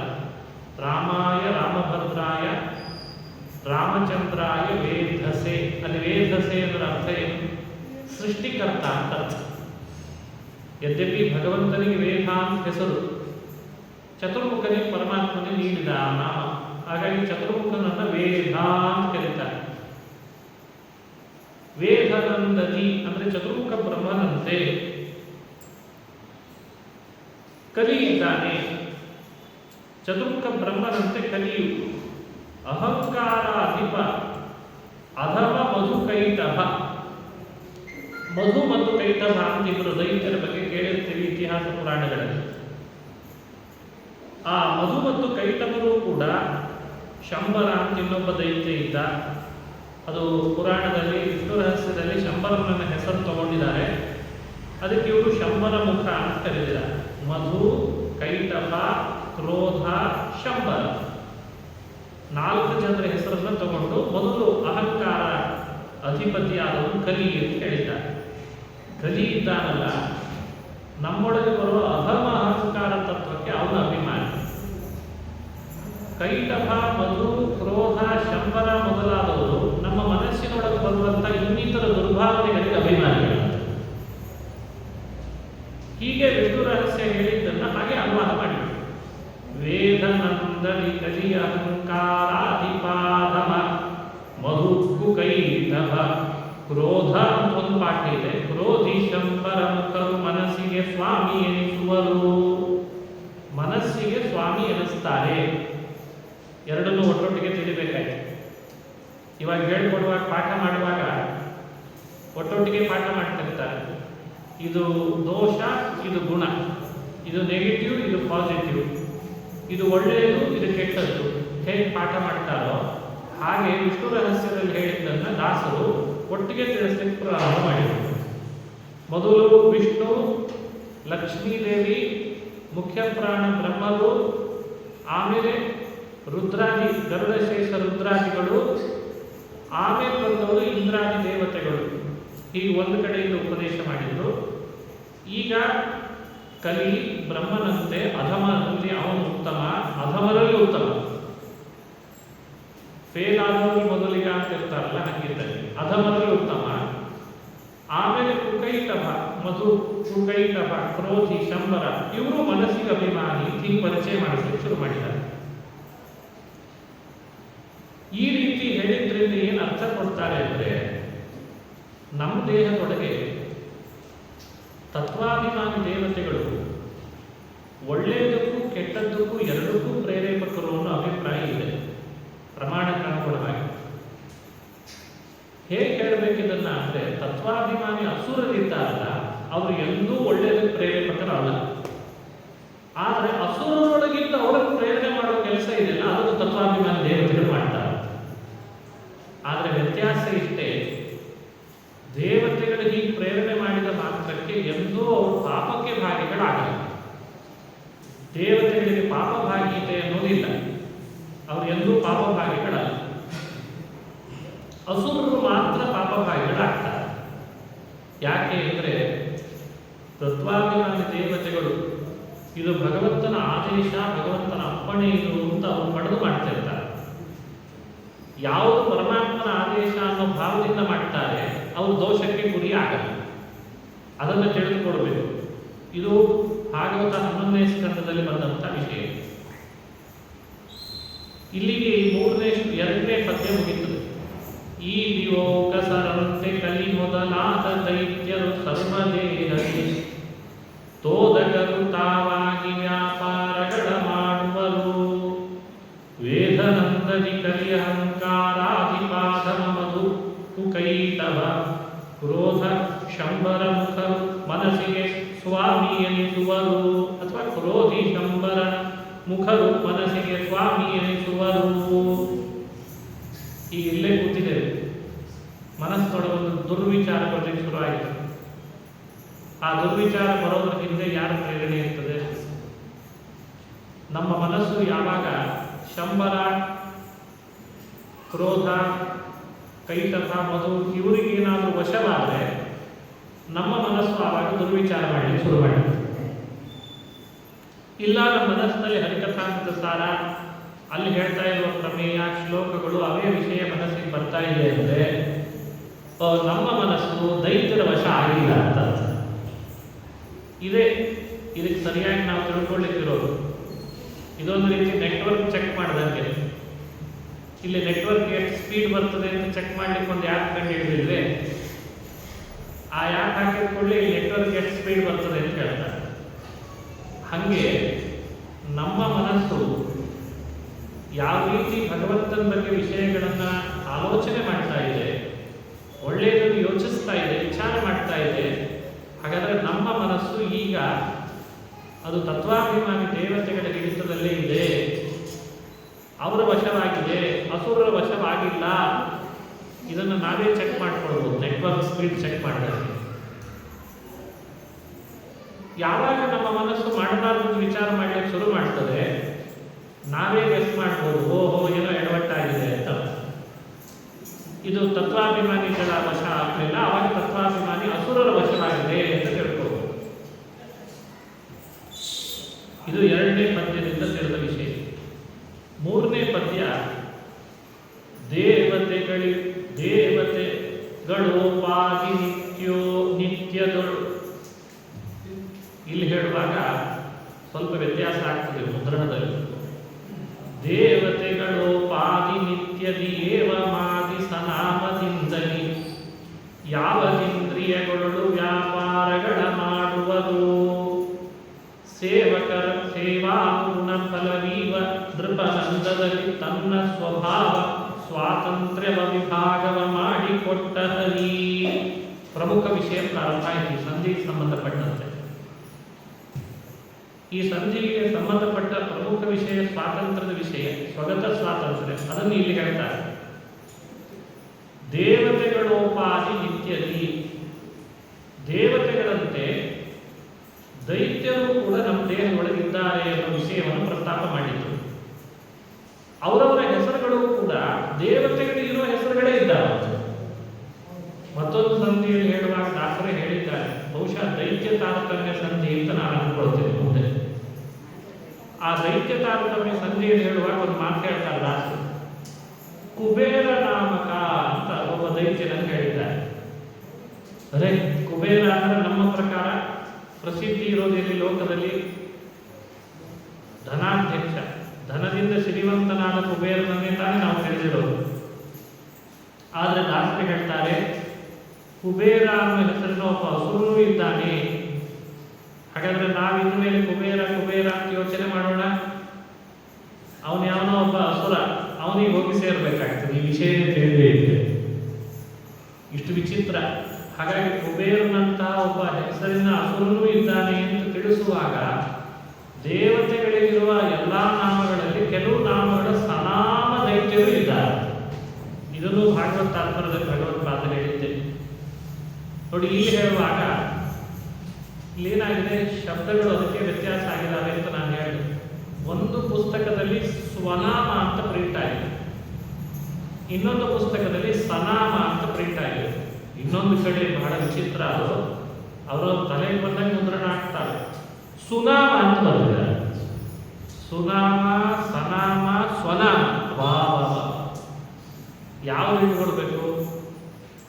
ಸನಾಮ ಪಾಠ ಚೆನ್ನಾಗಿದೆ, ಅದು ಪ್ರಮಾಣಕ್ಕೆ ಅನುಗುಣ ಅಂತ ನನ್ನ ಅಭಿಪ್ರಾಯ. ಅಂತೂ ದೇವತೆಗಳು ಪಾದಿ ನಿತ್ಯದೊಳೇವಮಾದಿ ಸನಾಮದಿಂದಲಿ ಅಂದ್ರೆ ಸಾಕು. ಏವಮಾದಿ ಸನಾಮದಿಂದಲಿ. ಸನಾಮ ಅಂದ್ರೆ ಈಗ ನೋಡಿ, ನಮ್ಮ ದೇಹದೊಳಗೆ ಮನಸ್ಸಿಗೆ ಅಭಿಮಾನಿ ಇಂದ್ರ ಇದ್ದಾನೆ. ಅವನು ತತ್ವಾಭಿಮಾನಿಯ ದೇವತೆ. ಅದೇ ಹೆಸರಿನ ಒಬ್ಬ ದೈತ್ಯ ಇದ್ದಾನೆ, ಇಂದ್ರ. ಇವನೇನು ಕೆಲಸ ಮಾಡ್ತಾನೆ ದೇವೇಂದ್ರ? ಇವನಿಗೆ ವಿರುದ್ಧವಾದದ್ದು ನಾವ ಮಾಡ್ತಾನೆ. ಇದು ಸನಾಮದ ವ್ಯವಸ್ಥೆಯಲ್ಲಿ ನೀವು ತಿಳ್ಕೊಳ್ಬೇಕು. ಒಂದೇ ಹೆಸರಿನವರು, ಇಂಥ ವಿಚಿತ್ರ ನೋಡ್ರಿ ಇವರೆಲ್ಲ. ಈ ರಹಸ್ಯವನ್ನು ತಿಳಿದು ದಿನನಿತ್ಯ ಉಪಾಸನೆಯಲ್ಲಿ ನಾವು ದೇವತೆಗಳನ್ನು ಆರಾಧಿಸಲಿಕ್ಕೆ ಸ್ಪಷ್ಟವಾಗಿ ಪ್ರಾರ್ಥನೆ ಮಾಡಲಿಕ್ಕೆ ಸ್ಪಷ್ಟವಾಗಿ ಬರ್ತದೆ, ಅವಕಾಶ ಇದೆ. ತತ್ವಾಭಿಮಾನಿ ದೇವತೆಯಾದ ಇಂದ್ರನೇ ತತ್ವಾಭಿಮಾನಿಯಾದ ಅಸುರನಿಂದ ನನ್ನೊಳಗೆ ಯಾವುದೇ ಕೆಟ್ಟ ಕೆಲಸಗಳು ಆಗದಂತೆ ನೀನು ಅನುಗ್ರಹಿಸು ಅಂತ ಇವನನ್ನು ಬೇಡ್ಕೊಳ್ಬೇಕು. ತತ್ ಸಮಾನ ಗುಣವುಳ್ಳವನಾಗಿರ್ತಾನೆ. ಅದಕ್ಕೆ ದೇವತೆಗಳು ಒಪ್ಪಾಗಿ ಅಂದರೆ ದೇವತೆಗಳಂತೆ ನಿತ್ಯದುಡು ಏವಮಾಗಿ ಹಿಂದೆ ಹೇಳಿದಂತೆ ಸನಾಮದಿಂದಲಿ ಅದೇ ಹೆಸರಿನಿಂದ ಯಾವುದಿಂದ್ರಿಯಗಳು ವ್ಯಾಪಾರಗಳ ಮಾಡುವರು.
ಪೂಜ್ಯ ಶ್ರೀಪಾದಗಳವರ ಅಡಿದಾರದಲ್ಲಿ ಮತ್ತೊಮ್ಮೆ ಭಕ್ತಿಪೂರ್ಣ ಪ್ರಣಾಮಗಳನ್ನು ಸಲ್ಲಿಸಿ, ಹಿಂದೆ ಹೇಳುವಾಗ ದೇವತೆಗಳು ಪಾದಿ ನಿತ್ಯದೊಳು ಏವಮಾದಿ ಸ್ವನಾಮದಿಂದಲಿ ಯಾವದಿಂದ್ರಿಯಗಳು ವ್ಯಾಪಾರಗಳ ಮಾಡುವರು. ಆ ಸ್ವನಾಮ ಶಬ್ದಕ್ಕಿಂತ ಸನಾಮ ಇಟ್ಟುಕೊಂಡ್ರೆ ತತ್ ಸಮಾನವಾದ ನಾಮಗಳಿಂದ ದೈತ್ಯರಿರ್ತಾರೆ. ನಮ್ಮ ಇಂದ್ರಿಯದೊಳಗೆ ಅವರು ಯಾವಾಗ ಸೇರ್ಕೊಳ್ತಾರೋ ಅವರು ಇದ್ದೇ ಇರ್ತಾರೆ. ಅವರ ವಶ ಯಾವಾಗ ಆಗ್ತದೋ ಇಂದ್ರಿಯಗಳು, ಆವಾಗ ಕೆಟ್ಟ ಕೆಟ್ಟ ಕೆಲಸಗಳು ನಮ್ಮಿಂದ ನಡೆಯಲು ಶುರುವಾಗ್ತವೆ. ವ್ಯಾಪಾರಗಳ ಮಾಡುವರು. ಸೇವಕರ ಸೇವಾನುಗುಣ ಫಲ ವೀವ ನೃಪನಂದದಲ್ಲಿ ತನ್ನ ಸ್ವಭಾವ ಸ್ವಾತಂತ್ರ್ಯ ವಿಭಾಗವ ಮಾಡಿಕೊಟ್ಟ ಹರಿ. ಇಷ್ಟು ಶ್ಲೋಕ. ಇದು ಕೂಡ ವಿಷ್ಣು ರಹಸ್ಯದಲ್ಲಿ ಇದ್ದಂತಹ ಶ್ಲೋಕವನ್ನು ಕನ್ನಡೀಕರಿಸಿದಂತಹ ಮಾತು. ವಿಷ್ಣು ರಹಸ್ಯದ ಆ ಪದ್ಯಗಳನ್ನು ಕನ್ನಡೀಕರಿಸುವಾಗ ಹಿಂದೆ ಹೇಳಿದೆ, ಏವಮೇವ ಹಿ ಕಲ್ಯಾದ್ಯಾಃ ಸರ್ವದೇಹೇಷು ಸಂಸ್ಥಿತಾಃ ಬ್ರಹ್ಮವಚ್ಚ ಕಲಿಹಿ ತೇಷಾಂ ಅಧಿಕೋ ಅಹಂಕೃತಿ ಸ್ಮೃತಃ ಮಧುಕೈಟಭ ಮುಖ್ಯಾಶ್ಚ ಶಂಬರಾದ್ಯಾಃ ಮನೋಧಿಗಾಃ ಅಂತ ಹೇಳಿದ್ದಾರೆ. ಕಲಿ ಮೊದಲಾದಂತಹ ದೈತ್ಯರು ನಮ್ಮೆಲ್ಲರ ದೇಹದೊಳಗೆ ಇದ್ದು ಬ್ರಹ್ಮ ಎಲ್ಲ ಸಾಧಕರಲ್ಲಿ ಹೇಗೆ ಉತ್ತಮನೋ ಹಾಗೆ ಅಧಮರಲ್ಲಿ ಉತ್ತಮ ಕಲಿ ಎಂದಿದ್ದಾನೆ. ಅವನು ಅಹಂಕಾರ ಅಂತ ಕರೆಸ್ಕೊಂಡಿದ್ದಾನೆ. ಅಧಮ ಅಹಂಕಾರ. ಅದಕ್ಕೆ ತಕ್ಕಂತೆ ಮನಸ್ಸಿಗೆ ಅವನಿಗಿಂತ ಕೆಳ ಸ್ಥಾನದಲ್ಲಿ ಮಧು, ಕೈಟಭ, ಶಂಬರ ಮೊದಲಾದವರು ಕೂಡ ನಮ್ಮಿಂದ ದುರಾಲೋಚನೆ ಬರಲಿಕ್ಕೆ ಅವರ ಅಭಿಮಾನಿಗಳಾಗಿ ನಮ್ಮ ಮನಸ್ಸನ್ನು ನಿಯಂತ್ರಣ ಮಾಡ್ತಿರ್ತಾರೆ ಅಂತ ತಿಳಿತಕ್ಕದ್ದು ಅಂತ ಹೇಳಿ ಈ ಪದ್ಯದಲ್ಲಿ ಸ್ವಲ್ಪ ಮುಂದುವರೆದು ಸೇವಕರ ಸೇವಾನುಗುಣ ಫಲವೀವ ನೃಪನಂದದಲ್ಲಿ ಭಗವಂತ ಒಬ್ಬ ರಾಜನಿದ್ದ ಹಾಗೆ. ಅವನು ರಾಜ ಅಂತ ಉಪನಿಷತ್ತು ವೇದಗಳು ಕೊಂಡಾಡ್ತಾವೆ. ರಾಜಾಧಿರಾಜ. ಅವನೇ ನಮ್ಮ ದೇಹದೊಳಗೆ ರಾಜ. ರಾಜನಾದ ಪರಮಾತ್ಮ ಒಬ್ಬ ಸೇವಕ ತನ್ನ ಸೇವೆ ಹೇಗೆ ಮಾಡಿರ್ತಾನೋ ಅದಕ್ಕೆ ಅನುಗುಣವಾಗಿ ಫಲವನ್ನು ಕೊಡ್ತಾನೆ ರಾಜ. ಅದಕ್ಕಿಂತ ಹೆಚ್ಚು ಕೊಡಲ್ಲ, ಅದಕ್ಕಿಂತ ಕಡಿಮೆನೂ ಕೊಡಲ್ಲ.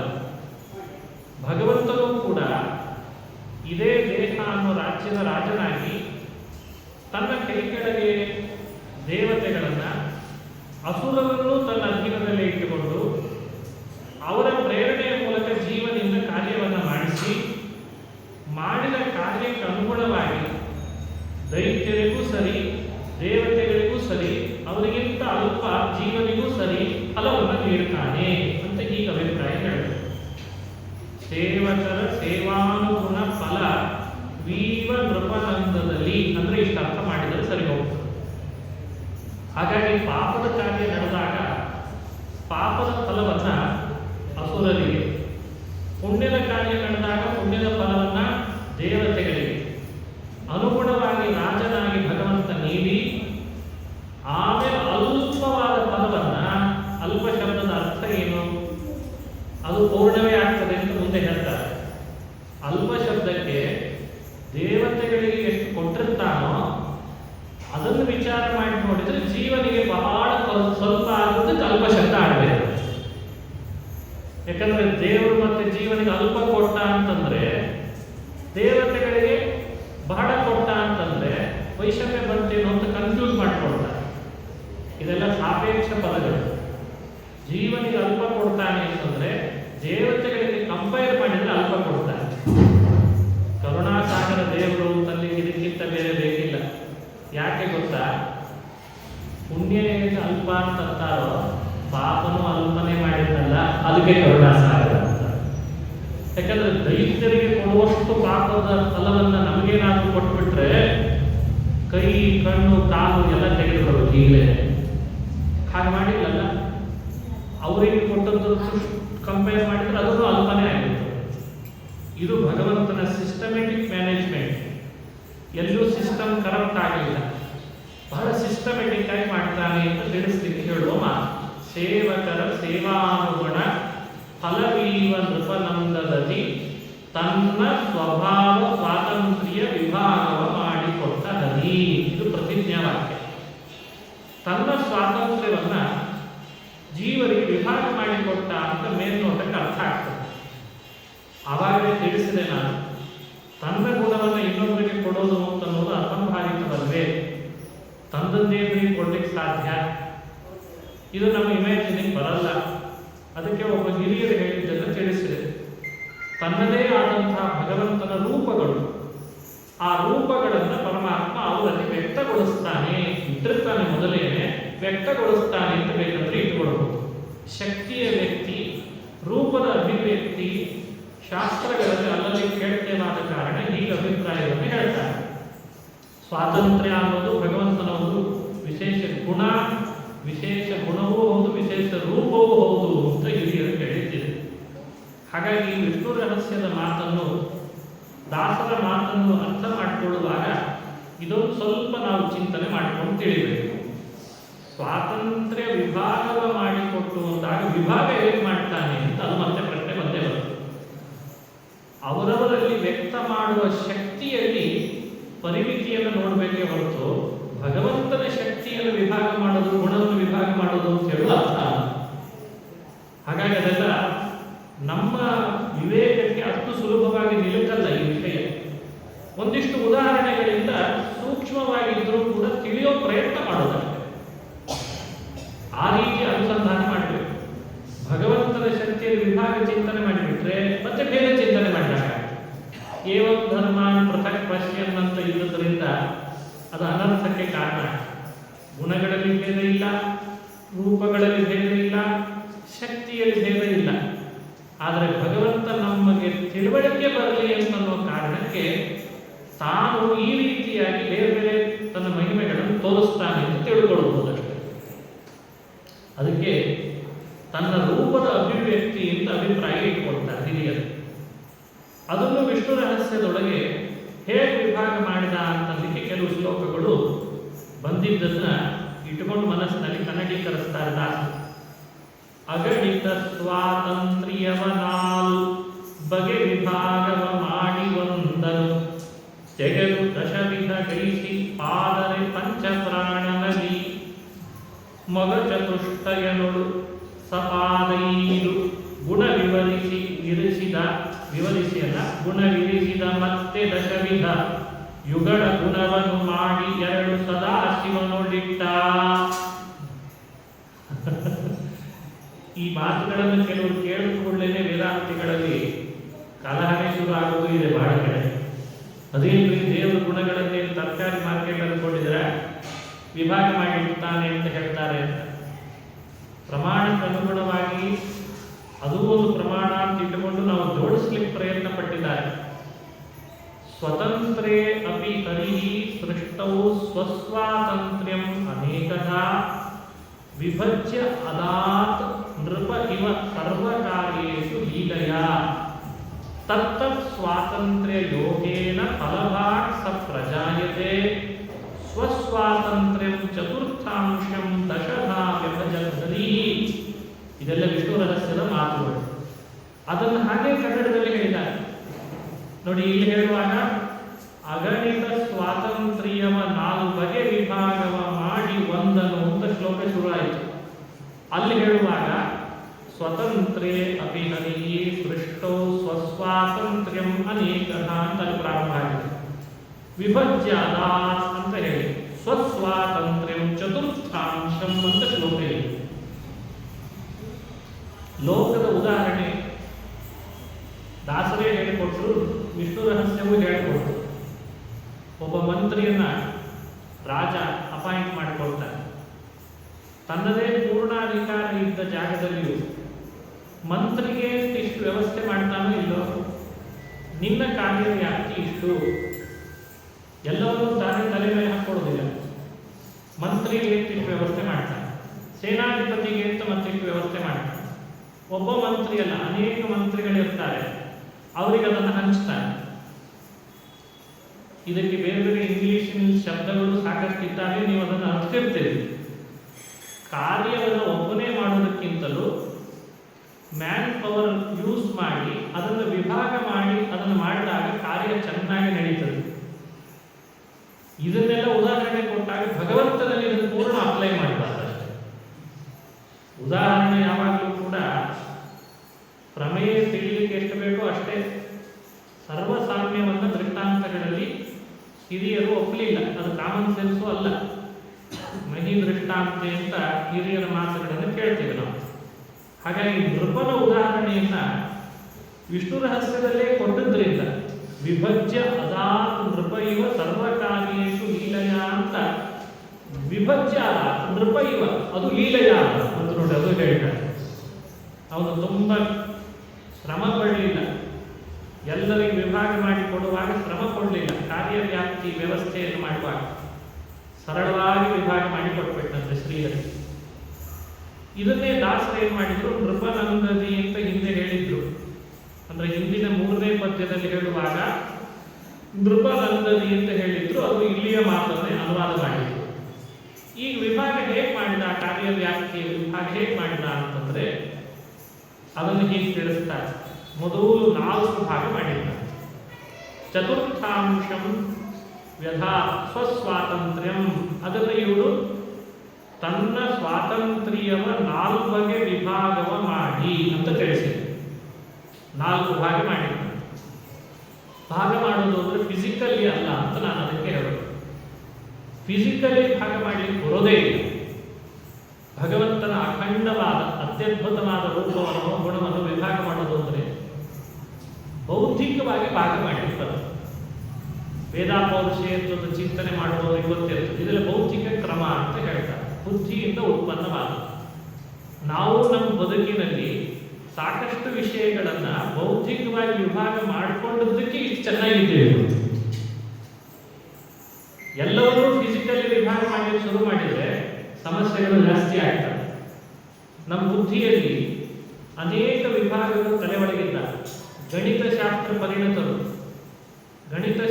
ಪರಿಣತರು ಬೌದ್ಧಿಕ ವಿಭಾಗವನ್ನೇ ಬೇಸಾಗಿಟ್ಟುಕೊಂಡು ಇಡೀ ಗಣಿತಶಾಸ್ತ್ರವನ್ನು ಬೆಳೆಸಿರ್ತಾರೆ. ನೋಡಿ, ಬುದ್ಧಿಯಲ್ಲಿ ಒಂದು ಅದ್ಭುತವಾದಂತಹ ವಿಭಾಗ ಮಾಡಿಕೊಳ್ಳುವ ಶಕ್ತಿ ಇದೆ, ಕೆಪಾಸಿಟಿ ಇದೆ. ಹಾಗೆ ಭಗವಂತನು ಕೂಡ ಇದು ಬೌದ್ಧಿಕವಾಗಿ ಬುದ್ಧಿಕೃತ ವಿಭಾಗವನ್ನು ಮನಸ್ಸಿನಲ್ಲಿಟ್ಟುಕೊಂಡು ಮಾಡಿದ. ಈ ವಿಷಯವನ್ನು ತಿಳಿದುಕೊಳ್ಳಲಿಕ್ಕೆ ಬೇಕಾದ ಒಂದು ಅಂಶ. ಅದಕ್ಕೆ ಈ ವಿಭಾಗ ಮಾಡಿ ಅಂತಂದ್ರೆ ಬುದ್ಧಿಕೃತವಾದ ವಿಭಾಗವನ್ನು ಇಟ್ಟುಕೊಳ್ರಿ ಅಂತ ತಿಳ್ಕೊಳ್ಬೇಕು. ಒಂದನ್ನು ತೆಗೆದು ದಶವಿಧಗೈಸಿ, ಇವರೆಲ್ಲ ಬೌದ್ಧಿಕವಾಗಿ ಮಾಡಿದ್ದಾನೆ ಅಂತ ಅರ್ಥ. 4ರೊಳಗೆ ಒಂದನ್ನು ತೆಗೆದಂತೆ ಆ ಒಂದನ್ನು 10 ಮಾಡಿದ್ದಾನೆ. ಒಂದನ್ನು 10 ಭಾಗ ಮಾಡಿದ್ದಾನೆ. ಪಾದೋನ ಪಂಚ ಪ್ರಾಣನಲ್ಲಿ ಮಗ ಚತುಷ್ಟಯನೊಳು. ಪಾದೋನ ಪಂಚ ಅಂತ ಯಾಕಂದ್ರು ಅಂದ್ರೆ ಶಬ್ದ ಹಾಗೆ ಇದೆ ವಿಷ್ಣು ರಹಸ್ಯದಲ್ಲಿ. ಪಾದೋನ ಪಂಚಕಂ ಪ್ರಾಣೇ ಸಪಾದಂ ಬ್ರಹ್ಮಣೇ ದದೌ ಅಂತ ಹೇಳಿದ್ದಾರೆ. ಪಾದ ಅಂದ್ರೆ 14 ಅಂಶಕ್ಕೆ ಕರೀತಾರೆ. ಪಂಚ ಅಂದ್ರೆ 5, ಪೂನ ಅಂದ್ರೆ ಕಡಿಮೆ ಅಂತ. 14 ಅಂಶ ಕಡಿಮೆ ಮಾಡಿ 5ಅನ್ನ 10 ಮಾಡಿದ್ದ. 14 ಅಂಶ ಕಡಿಮೆ ಮಾಡಿ 5ಅನ್ನ ಯಾರಲ್ಲಿ ಇಟ್ಟ ಅಂತ ಹೇಳ್ತಾ ಇದ್ದಾರೆ, ಮುಖ್ಯ ಪ್ರಾಣದಲ್ಲಿ ಇಟ್ಟ ಅಂತ ವಾಕ್ಯ ಇದೆ. ನಾವು ಇದನ್ನ ಸರ್ಕಸ್ ಮಾಡ್ಲಿಕ್ಕೆ ಹೋಗಬಾರ್ದು. ಇಷ್ಟೇ ಯಾಕೆ ಇಟ್ಟ ಅಂತ ಕೇಳೋ ಅಧಿಕಾರನೂ ನಮಗಿಲ್ಲ. ಇನ್ನೊಂದು ಅರ್ಧ ಭಾಗ ಕಡಿಮೆ ಮಾಡಿದರೆ ಚೆನ್ನಾಗಿರುತ್ತಿತ್ತಲ್ಲ ಅಂತ ಹೇಳಿದ್ರು ನಮಗೆ ಗೊತ್ತಿಲ್ಲ. ಯಾಕಂದ್ರೆ ಯುಕ್ತಿ ತೋರಿಸಿಲ್ಲ ಅವರು. ಇಷ್ಟಿಟ್ಟ ಅಂತ ಹೇಳಿದ್ದಾರೆ, ನಮಗೂ ಅಷ್ಟಿಟ್ಟ ಅಂತ ತಿಳ್ಕೊಂಡ್ರೆ ಸಾಕು ಅಂತ ಅಭಿಪ್ರಾಯದಿಂದ ಹಾಗೇ ಅದನ್ನು ಅನುವಾದ ಮಾಡಿದ್ದಾರೆ ಪ್ರಾಯ. ಯಾಕಂದ್ರೆ ಮುಂದೆ ಹೇಳುವಾಗೆಲ್ಲ ಕಲಿಯಲ್ಲಿ ಎಷ್ಟಿಟ್ಟ ಅಂತ ಹೇಳುವಾಗ ಎಕ್ಸ್ಟ್ರೀಮ್ಲಿ ಜಾಸ್ತಿ ಹೇಳ್ಬಿಡ್ತಾರೆ. 4 ಇಟ್ಟ ಅಂತ ಹೇಳೋದು. ಏನ್ರಿ ಮುಖ್ಯ ಪ್ರಾಣದೊಳಗೂ ಅಷ್ಟೇ ಇಟ್ಟ, ಕಲಿ ಒಳಗೂ ಅಷ್ಟೇ ಇಟ್ಟ ಅಂದ್ರೆ ಏನಿರಲ್ಲ ಅಂತ ನಮಗೆ ಶುರು ಆಗ್ತದೆ. ಗೊತ್ತಿಲ್ಲ ಭಗವಂತ ಯಾರಿಂದ ಯಾವ ಕೆಲಸ ಹೇಗೆ ಮಾಡಿಸಬೇಕು, ಇವರಿವರ ಒಳಗಿದ್ದು ಪ್ರೇರಣೆ ಮಾಡಿ ಅಂತ ಅವನ ಇಚ್ಛೆ ಪಟ್ಟಿರ್ತಾನೆ. ಅಷ್ಟು ಶಕ್ತಿ ಅವನಲ್ಲಿ ಬೇಕಾಗಿದೆ ಅಂತ ಅಭಿಪ್ರಾಯ ದೇವರಿಗೆ ಗೊತ್ತಿದೆ. ಹಾಗಾಗಿ ಕಲಿಯಲ್ಲಿ ಅಷ್ಟಿಟ್ಟು ಅವನಿಂದ ನಮ್ಮೊಳಗೆ ಪಾಪದ ಕೆಲಸ ಮಾಡಿಸ್ತಾನೆ ಅಂತ ತಿಳ್ಕೊಳ್ಬಹುದಷ್ಟೇ. ಅದಕ್ಕೆ ಹೇಳ್ತಾರೆ, ವಿಭಾಗವ ಮಾಡಿ ಒಂದನ್ನು ತೆಗೆದು ದಶವಿಧ ಗೈಸಿ ಪಾದೋನ ಪಂಚ ಪ್ರಾಣನಲ್ಲಿ ಮಗ ಚತುಷ್ಟಯನೊಳು ಅಂದ್ರೆ ಚತುರ್ಮುಖ ಬ್ರಹ್ಮನೊಳಗು ಸಪಾದೈದು ಗುಣ ಇರಿಸಿದ. ನೋಡಿ, ಮೊದಲನೇದನ್ನ 10 ಮಾಡಿದ್ದ, ಇಲ್ಲಿಗೆ ಅದನ್ನು ಸರಿಪಡಿಸ್ಬಿಟ್ಟ. ಇಲ್ಲಿಗೆ ಸರಿಪಡಿಸ್ಬಿಟ್ಟ ಪೂರ್ಣ. 1 4 ಮಾಡಿದ್ದ, 4ರೊಳಗೆ ಮುಖ್ಯ ಪ್ರಾಣನಲ್ಲಿ ಬ್ರಹ್ಮನಲ್ಲಿ ಸರಿಪಡಿಸಿಬಿಟ್ಟ. ಮುಂದೆ ಮತ್ತೆ ದಶವಿಧ ಯುಗಳ ಗುಣವನ್ನು ಮಾಡಿ 2 ಸದಾಶಿವನೊಳಿಟ್ಟ ಅಂತ ಹೇಳ್ತಾರೆ. ಮತ್ತೆ ದಶವಿಧ ಅಂತ ಉಂಟಾಗ ಇನ್ನೊಂದನ್ನು ತಗೊಂಡ, ಅದನ್ನು 10 ಭಾಗ ಮಾಡಿದ.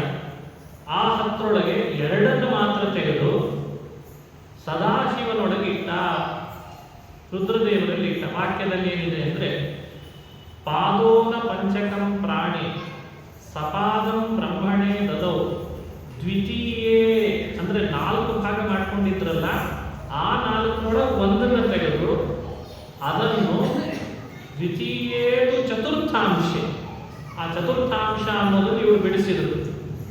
ದಶ ದೈವ ವಿಭಜ್ಯತೆ, ಅದನ್ನು ಮತ್ತೆ 10 ವಿಭಾಗ ಮಾಡಿ ದ್ವಾವೇವ ಅಂಶೋ ಅಹಂಕಾರೇ 2 ಮಾತ್ರ ಅಹಂಕಾರನಲ್ಲಿಟ್ಟ ಅಂತ ಇಲ್ಲಿದೆ. ಅದನ್ನು ಇವರು ಸದಾಶಿವನೊಳಿಟ್ಟ ಅಂತ ದಾಸರು ವ್ಯಾಖ್ಯಾನ ಮಾಡಿದ್ದಾರೆ. ಆಮೇಲೆ ಮುಂದೆ ಉಳಿದುದನ್ನ ಅಲ್ಲಿ ಹೇಳುವಾಗ ಸಾರ್ಧೈಕಂ ಚಿತ್ತದೈ ದೇವತೆ ಭಗವಾನ್ ಪ್ರದದೌ ಇಂದ್ರೇ ಏಕಮೇವತು ಇಂದ್ರಿಯಾಧಿಪೇ ಅಂತ ವಾಕ್ಯ ಇದೆ. ಅದಕ್ಕೆ ಅನುಗುಣವಾಗಿ ಇಲ್ಲಿ ಹೇಳುವಾಗ ಪಾಕಶಾಸನ ಕಾಮರೊಳು ಸಾರ್ಧೈಕವಿಟ್ಟು, ಪಾಕಶಾಸನ ಕಾಮರೊಳು ಅಂದ್ರೆ ಪಾಕಶಾಸನ ಅಂದ್ರೆ ಪಾಕ ಅಂತ ಒಬ್ಬ ಅಸುರ, ಅವನನ್ನು ಸಂಹಾರ ಮಾಡಿದ್ದಕ್ಕೆ ಇಂದ್ರದೇವರಿಗೆ ಪಾಕಶಾಸನ ಅಂತ ನಾಮ ಬಂತು. ಪಾಕಶಾಸನ ಕಾಮರೊಳು ಅಂದ್ರೆ ಮನ್ಮಥ ಮತ್ತು ಇಂದ್ರ ಸಮಾನ ಕಕ್ಷೆಯಲ್ಲಿ ಬರ್ತಾರೆ. ಅವರಿಬ್ಬರೊಳಗೆ ಸಾರ್ಧೈಕವಿಟ್ಟು ಅಂತಂದ್ರೆ 1.5 ಅವರೊಳಗೆ ಇಟ್ಟ ಅಂತ ಅಭಿಪ್ರಾಯ. ಸ್ವಾತಂತ್ರ್ಯವನ್ನು ವಿಭಾಗ ಮಾಡಿಕೊಡ್ತಾರೆ. ದಶ ಇಂದ್ರಿಯವ, ದಶ ಶಬ್ದ ಇಲ್ಲಿ ವಿಭಾಗಕ್ಕೆ ಅನುಗುಣವಾಗಿ ಬಂದದ್ದಲ್ಲ, 10 ಇಂದ್ರಿಯಾಭಿಮಾನಿಗಳು ಅಂತ. ಯಾಕಂದ್ರೆ ದಶ ಶಬ್ದ ವಿಭಾಗ ಮಾಡುವಾಗ ಬಂದಿದೆ ಅಂತ ಹೇಳಿ ಕನ್ಫ್ಯೂಸ್ ಮಾಡ್ಕೋಬಾರ್ದು. ಸ್ವಾತಂತ್ರ್ಯ ವಿಭಾಗಕ್ಕೂ ದಶ ಶಬ್ದಕ್ಕೂ ಸಂಬಂಧ ಇಲ್ಲ. 10 ಇಂದ್ರಿಯಾಭಿಮಾನಿ ದೇವತೆಗಳೊಳಗೆ ಸುದಿವೌಕ ಸಾಧ್ಯರೊಳಗೆ 1, ಎಲ್ಲರೊಳಗೂ ಸೇರಿ ಒಂದೇ ಇಟ್ಟಿದ್ದರು. ಯಾವ ಜೀವರೊಳಗೆ 1, ಉಳಿದುದು 4.5 ಉಳಿದಿತ್ತಲ್ಲ, ಆ 4.5 ಕಲ್ಯಾದಿ ದೈತ್ಯದಲ್ಲಿ ಇತ್ತು. ಇನ್ನು 2 ತ್ರಿವಿಧ ವಿಭಾಗವ ಗ್ರಹಿಸಿ ಇಂದಿರೆಗೆ 1 ಎರಡಾತ್ಮ ತನ್ನೊಳಗೆ. ಇಲ್ಲಿಗೆ 4 ಅಂತ ಪ್ರಧಾನ ವಿಭಾಗ ಏನು ತಗೊಂಡಿದ್ರು ಆ ಪೂರ್ಣ ವಿಭಾಗದ ವಿಷಯವನ್ನು ಇಲ್ಲಿ ಮುಕ್ತಾಯ ಮಾಡಿ 1, 2, 3, 4 ಅಂತ ಮಾಡಿಕೊಡ್ಬೇಕು. ಅದರಲ್ಲಿ ಮೊದಲು ಒಂದನ್ನು ಎ ಅದನ್ನು ತೆಗೆದು 2 ಮಾಡಿ ಅದರೊಳಗೆ ಮುಖ್ಯ ಪ್ರಾಣ ಮತ್ತು ಬ್ರಹ್ಮನಿಗೆ ಕೊಟ್ಬಿಟ್ಟ. ಬಿ ಅಂತೇನಿತ್ತಲ್ಲ ಬಿಯನ್ನು ತೆಗೆದು ಈ ಹೇಳಿದಂತೆ ಶಿವನೊಳಗೆ ಮತ್ತು ಇಂದ್ರ ಮತ್ತು ಮನ್ಮಥ 10 ಇಂದ್ರಿಯಾಭಿಮಾನಿ ದೇವತೆಗಳೊಳಗೆ ಅದನ್ನ ಇಟ್ಟು ಯಾವ ಜೀವರೊಳಗೂ 1 ಅಂತ ಹೇಳಿ ಯಾವ ಜೀವರೊಳಗೆ 4 ಕಲ್ಯಾಣಿಗಳೊಳಗಿಟ್ಟು ಇನ್ನು 2 ಉಳಿದಿತ್ತಲ್ಲ ಆ 2ರೊಳಗೆ ತ್ರಿವಿಧ ವಿಭಾಗವ ಮಾಡಿ 2ನ್ನು 3ರಿಂದ ಮಾಡಿದಾನೆ. ಹೆಂಗೆ ಅಂತ ನಮಗೆ ಕೇಳಬೇಡದು, ಮಾಡಿದಾನೆ. 2 ವಿಭಾಗ ಮಾಡಿ 1ನ್ನು ಲಕ್ಷ್ಮೀ ದೇವಿಗೆ ಕೊಟ್ಟು 1ನ್ನು ತನ್ನೊಳಗೆ ಇಟ್ಟುಕೊಂಡ ಅಂತ ಹೇಳ್ತಾ ಇದ್ದಾರೆ. ತ್ರಿವಿಧ ವಿಭಾಗವ ಜಯಿಸಿ ಇಂದಿರಿಗೆ 1 ಎರಡಾತ್ಮ ತನ್ನೋಳು. 2ನ್ನು 3 ಮಾಡಿದ್ದ, 1ನ್ನು ಲಕ್ಷ್ಮಿಯಲ್ಲಿ ಇಟ್ಟ, ಇನ್ನೆರಡನ್ನು ತಾನೇ ಇಟ್ಟುಕೊಂಡ್ಬಿಟ್ಟ ಅಂತ ಹೇಳಿದ್ರು. ಹಿಂಗೆ ಯಾಕೆ ಹೇಳಿದ್ರು ಅಂತ ವಾಕ್ಯ ಆಗಿದೆ.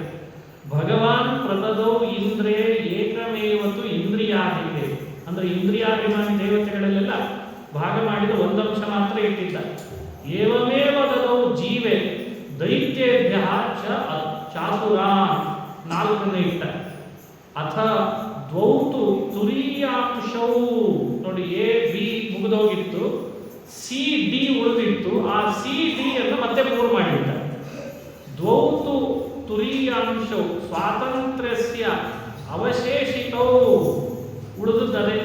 ಅದನ್ನು ತೌ ವಿಧಾಯ ತ್ರಿಧಾತ್ರ್ಯಂಶಂ ಅದು 3ರಿಂದ ವಿಭಾಗ ಮಾಡಿ ಮಾಯಾಯಿ ಪ್ರದದೌ 1ನ್ನು ಲಕ್ಷ್ಮೀ ದೇವಿಗೆ ಕೊಟ್ಟು ಶೇಷ ಭಾಗದ್ವಯಂ ಇನ್ನು ಉಳಿದ 2 ಭಾಗವನ್ನ ಸ್ವಸ್ಮಿನ್ ಸ್ಥಾಪಯಿತ್ವ ನಿಜೇಚ್ಛಯ ಅಂತ ಇದೆ. ಇಷ್ಟು ವಿಷ್ಣು ರಹಸ್ಯ ಪ್ರಮಾಣವನ್ನ ಮನಸ್ಸಿನಲ್ಲಿ ಇಟ್ಟುಕೊಂಡೇ ದಾಸರಾಯರು ಈ ಶ್ಲೋಕವನ್ನು ರಚನೆ ಮಾಡಿ ತಿಳಿಸಿದ್ದಾರೆ. ಈ ವಿಧದಿ ಸ್ವಾತಂತ್ರ್ಯತ್ವವ ದೇವಮಾನವ ದಾನವರುಳು ರಮಾ ವಿನೋದಿ ವಿಭಾಗ ಮಾಡಿಟ್ಟಲ್ಲೇ ರಮಿಸುವನು. ಮೂವರೊಳಗಿದ್ದವರ ಕರ್ಮವ ತಾವಿಕಾರವ ಗೈಸದಲೆ ಕಲ್ಪಾವಸಾನಕ್ಕೆ ಕೊಡುವನಾಯಾಸವರವರ ಗತಿಯ. ಇಲ್ಲಿ ಅನಾಯಾಸ ಅಂತ ಇಟ್ಟುಕೊಳ್ಬೇಕು. ಕೊಡುವನು ಆಯಾಸ ಅಂತ ಮಾಡಬಾರ್ದು, ಕೊಡುವ ಅನಾಯಾಸ ಅವರವರ ಗತಿಯ. ಇಷ್ಟು ಅರ್ಥ ಇದೆ. ಇಷ್ಟು ಶ್ಲೋಕ ಅರ್ಥ ಏನು ಅಂದರೆ 6ನೇ ಪದ್ಯ ಹಿಂದೆ ವಿಷ್ಣು ರಹಸ್ಯದಲ್ಲಿ ಹೇಳಿದ ಮಾತಿನ ಗುಣ. ಆ ಭಗವಂತ ಸ್ವಾತಂತ್ರ್ಯವನ್ನು ಬೌದ್ಧಿಕವಾಗಿ ವಿಭಾಗ ಮಾಡಿದ. ಎಲ್ಲರೊಳಗೂ ತಾನು ಬಿಂಬನಾಗಿ ಆಗಲೇ ಇದ್ದೇ ಇದ್ದಾನೆ. ಕರ್ತೃತ್ವ ಜೀವನಿಗೆ ನಾವು ತಿಳಿದುಕೊಂಡಂತೆ ಭಗವಂತನಲ್ಲಿರುವ ಕರ್ತೃತ್ವ ನಮ್ಮಲ್ಲಿ ಬರಲಿಕ್ಕೆ ಸಾಧ್ಯನೇ ಇಲ್ಲ. ಅಭಿಮಾನಿಕ ಕರ್ತೃತ್ವ ಮತ್ತು ಪ್ರಸಿದ್ಧವಾದದ್ದಿದೆ, ನೆನಪಿಟ್ಟುಕೊಳ್ಬೇಕು. ಆ ಅಭಿಮಾನಿಕ ಕರ್ತೃತ್ವ ನಮ್ಮೊಳಗೆ ಇರ್ತದೆ ಅಷ್ಟೇ. ಈಗ ಕರ್ತೃತ್ವ ಇತರ ಪ್ರಯೋಜ್ಯ ಅಂತ ನಾವು ಹೇಳಬೇಕು. ಇತರ ಪ್ರಯೋಜ್ಯ ಅಲ್ಲದ್ದು ಪರಮಾತ್ಮ. ಸರಳವಾದ ಭಾಷೆಯಲ್ಲಿ ಸ್ವಲ್ಪ ತಿಳಿಸ್ಲಿಕ್ಕೆ ಪ್ರಯತ್ನ ಪಡಬೇಕು. ಇದನ್ನ ಒಂದು ರಥ ಇದೆ. ರಥಕ್ಕೆ ಹಗ್ಗ ಕಟ್ಟಿ ನಾವೆಲ್ಲ ಎಳಿಲಿಕ್ಕೆ ಪ್ರಾರಂಭ ಮಾಡ್ತೀವಿ. ಎಳಿಲಿಕ್ಕೆ ಪ್ರಾರಂಭ ಮಾಡಿದಾಗ ರಥ ಚಕ್ರ ತಿರುಗಲಿಕ್ಕೆ ಶುರು ಆಯಿತು. ರಥ ಮುಂದೆ ಬರ್ತದೆ. ರಥೋ ಗಚ್ಚತಿ, ರಥದಲ್ಲಿ ಕ್ರಿಯೆ ನಡೀತು. ನಡೆಯೋದು, ಗಮನ ಮಾಡೋದು, ಹರಿಯೋದು ಅನ್ನೋದು ಕ್ರಿಯೆ. ನಡೆದ ಕ್ರಿಯೆಗೆ ಕರ್ತೃ ಇಲ್ಲದೆ ಆಗಲಿಕ್ಕೆ ಸಾಧ್ಯ ಇಲ್ಲ. ಯಾವುದೇ ಕ್ರಿಯೆ ಜಗತ್ತಿನಲ್ಲಿ ನಡೆದರೂ ಕೂಡ ಅದ್ರ ಹಿಂದೆ ಕರ್ತೃ ಇರಲೇಬೇಕು. ಕರ್ತೃ ಇಲ್ಲದೆ ಕ್ರಿಯೆ ನಡೀತದೆ ಅಂದರೆ ಹೇಗೆ? ಕರ್ತೃ ಬೇಕು. ಈಗ ರಥವೇ ನಡೀಲಿಕ್ಕೆ ಶುರು ಆದಾಗ ರಥದಲ್ಲಿ ಕರ್ತೃತ್ವವನ್ನು ತಿಳ್ಕೊಳ್ತೇವೋ ಇದು ರಥೋ ಗಚ್ಚತಿ. ಆದರೆ ರಥದಲ್ಲಿ ಕರ್ತೃತ್ವ ಎಂಥದ್ದು? ನಾವು ನೀವು ಸೇರಿಸಿ ಹಗ್ಗದಿಂದ ಎಡದ್ರಷ್ಟೇ ಅದು ಗಮನ ಕ್ರಿಯೆಯಲ್ಲಿ ತೊಡಗಿತು. ಅದು ತಾನಾಗೆ ನಡೆದದ್ದಲ್ಲ. ಇತರ ಪ್ರಯೋಜ್ಯ ಕರ್ತೃತ್ವ ಅಂದರೆ ಇನ್ನೊಬ್ಬರು ಹಿಂದೆ ಇದ್ದು ಪ್ರೇರಣೆ ಮಾಡಿ ಹೊರತು ರಥದಲ್ಲಿ ಕ್ರಿಯೆ ಹುಟ್ಟಲಿಲ್ಲ. ನಮ್ಮದು ಎಲ್ಲ ಸ್ಥಿತಿ ಹಾಗೆ ಇದೆ ಅಂತ ತಿಳ್ಕೋಬೇಕು. ನಮ್ಮೊಳಗೆ ಕ್ರಿಯೆ ನಡೀತಾ ಇದೆ, ನಾವೇ ಕರ್ತೃಗಳಾಗಿದ್ದೇವೆ. ಆದರೆ ವಿಚಿತ್ರ ಅಂದರೆ ನಮ್ಮೊಳಗಿರುವ ಕರ್ತೃತ್ವವು ಜಾಗೃತ ಆಗಬೇಕಾದ್ರೆ, ಅಭಿವ್ಯಕ್ತಿ ಆಗಬೇಕಾದ್ರೆ ಪರಮಾತ್ಮನಿಂದ ಪ್ರಯೋಜನ ಆಗಬೇಕಾಗುತ್ತೆ. ಇದೇ ನಮ್ಮೊಳಗೆ ನೋಡಿ ನಡೆಯುವ ಕರ್ತೃತ್ವ. ಭಗವಂತನಲ್ಲಿಯೂ ಕ್ರಿಯೆ ಇದೆ, ಅವನೇ ಅದಕ್ಕೆ ಕರ್ತೃರಾಗಿದ್ದಾನೆ. ಆದರೆ ನಿಮ್ಮಂಥವ್ರು ಯಾರು ಆತನನ್ನು ಪ್ರೇರಣೆ ಮಾಡುವ ಅವಶ್ಯಕತೆ ಇಲ್ಲ.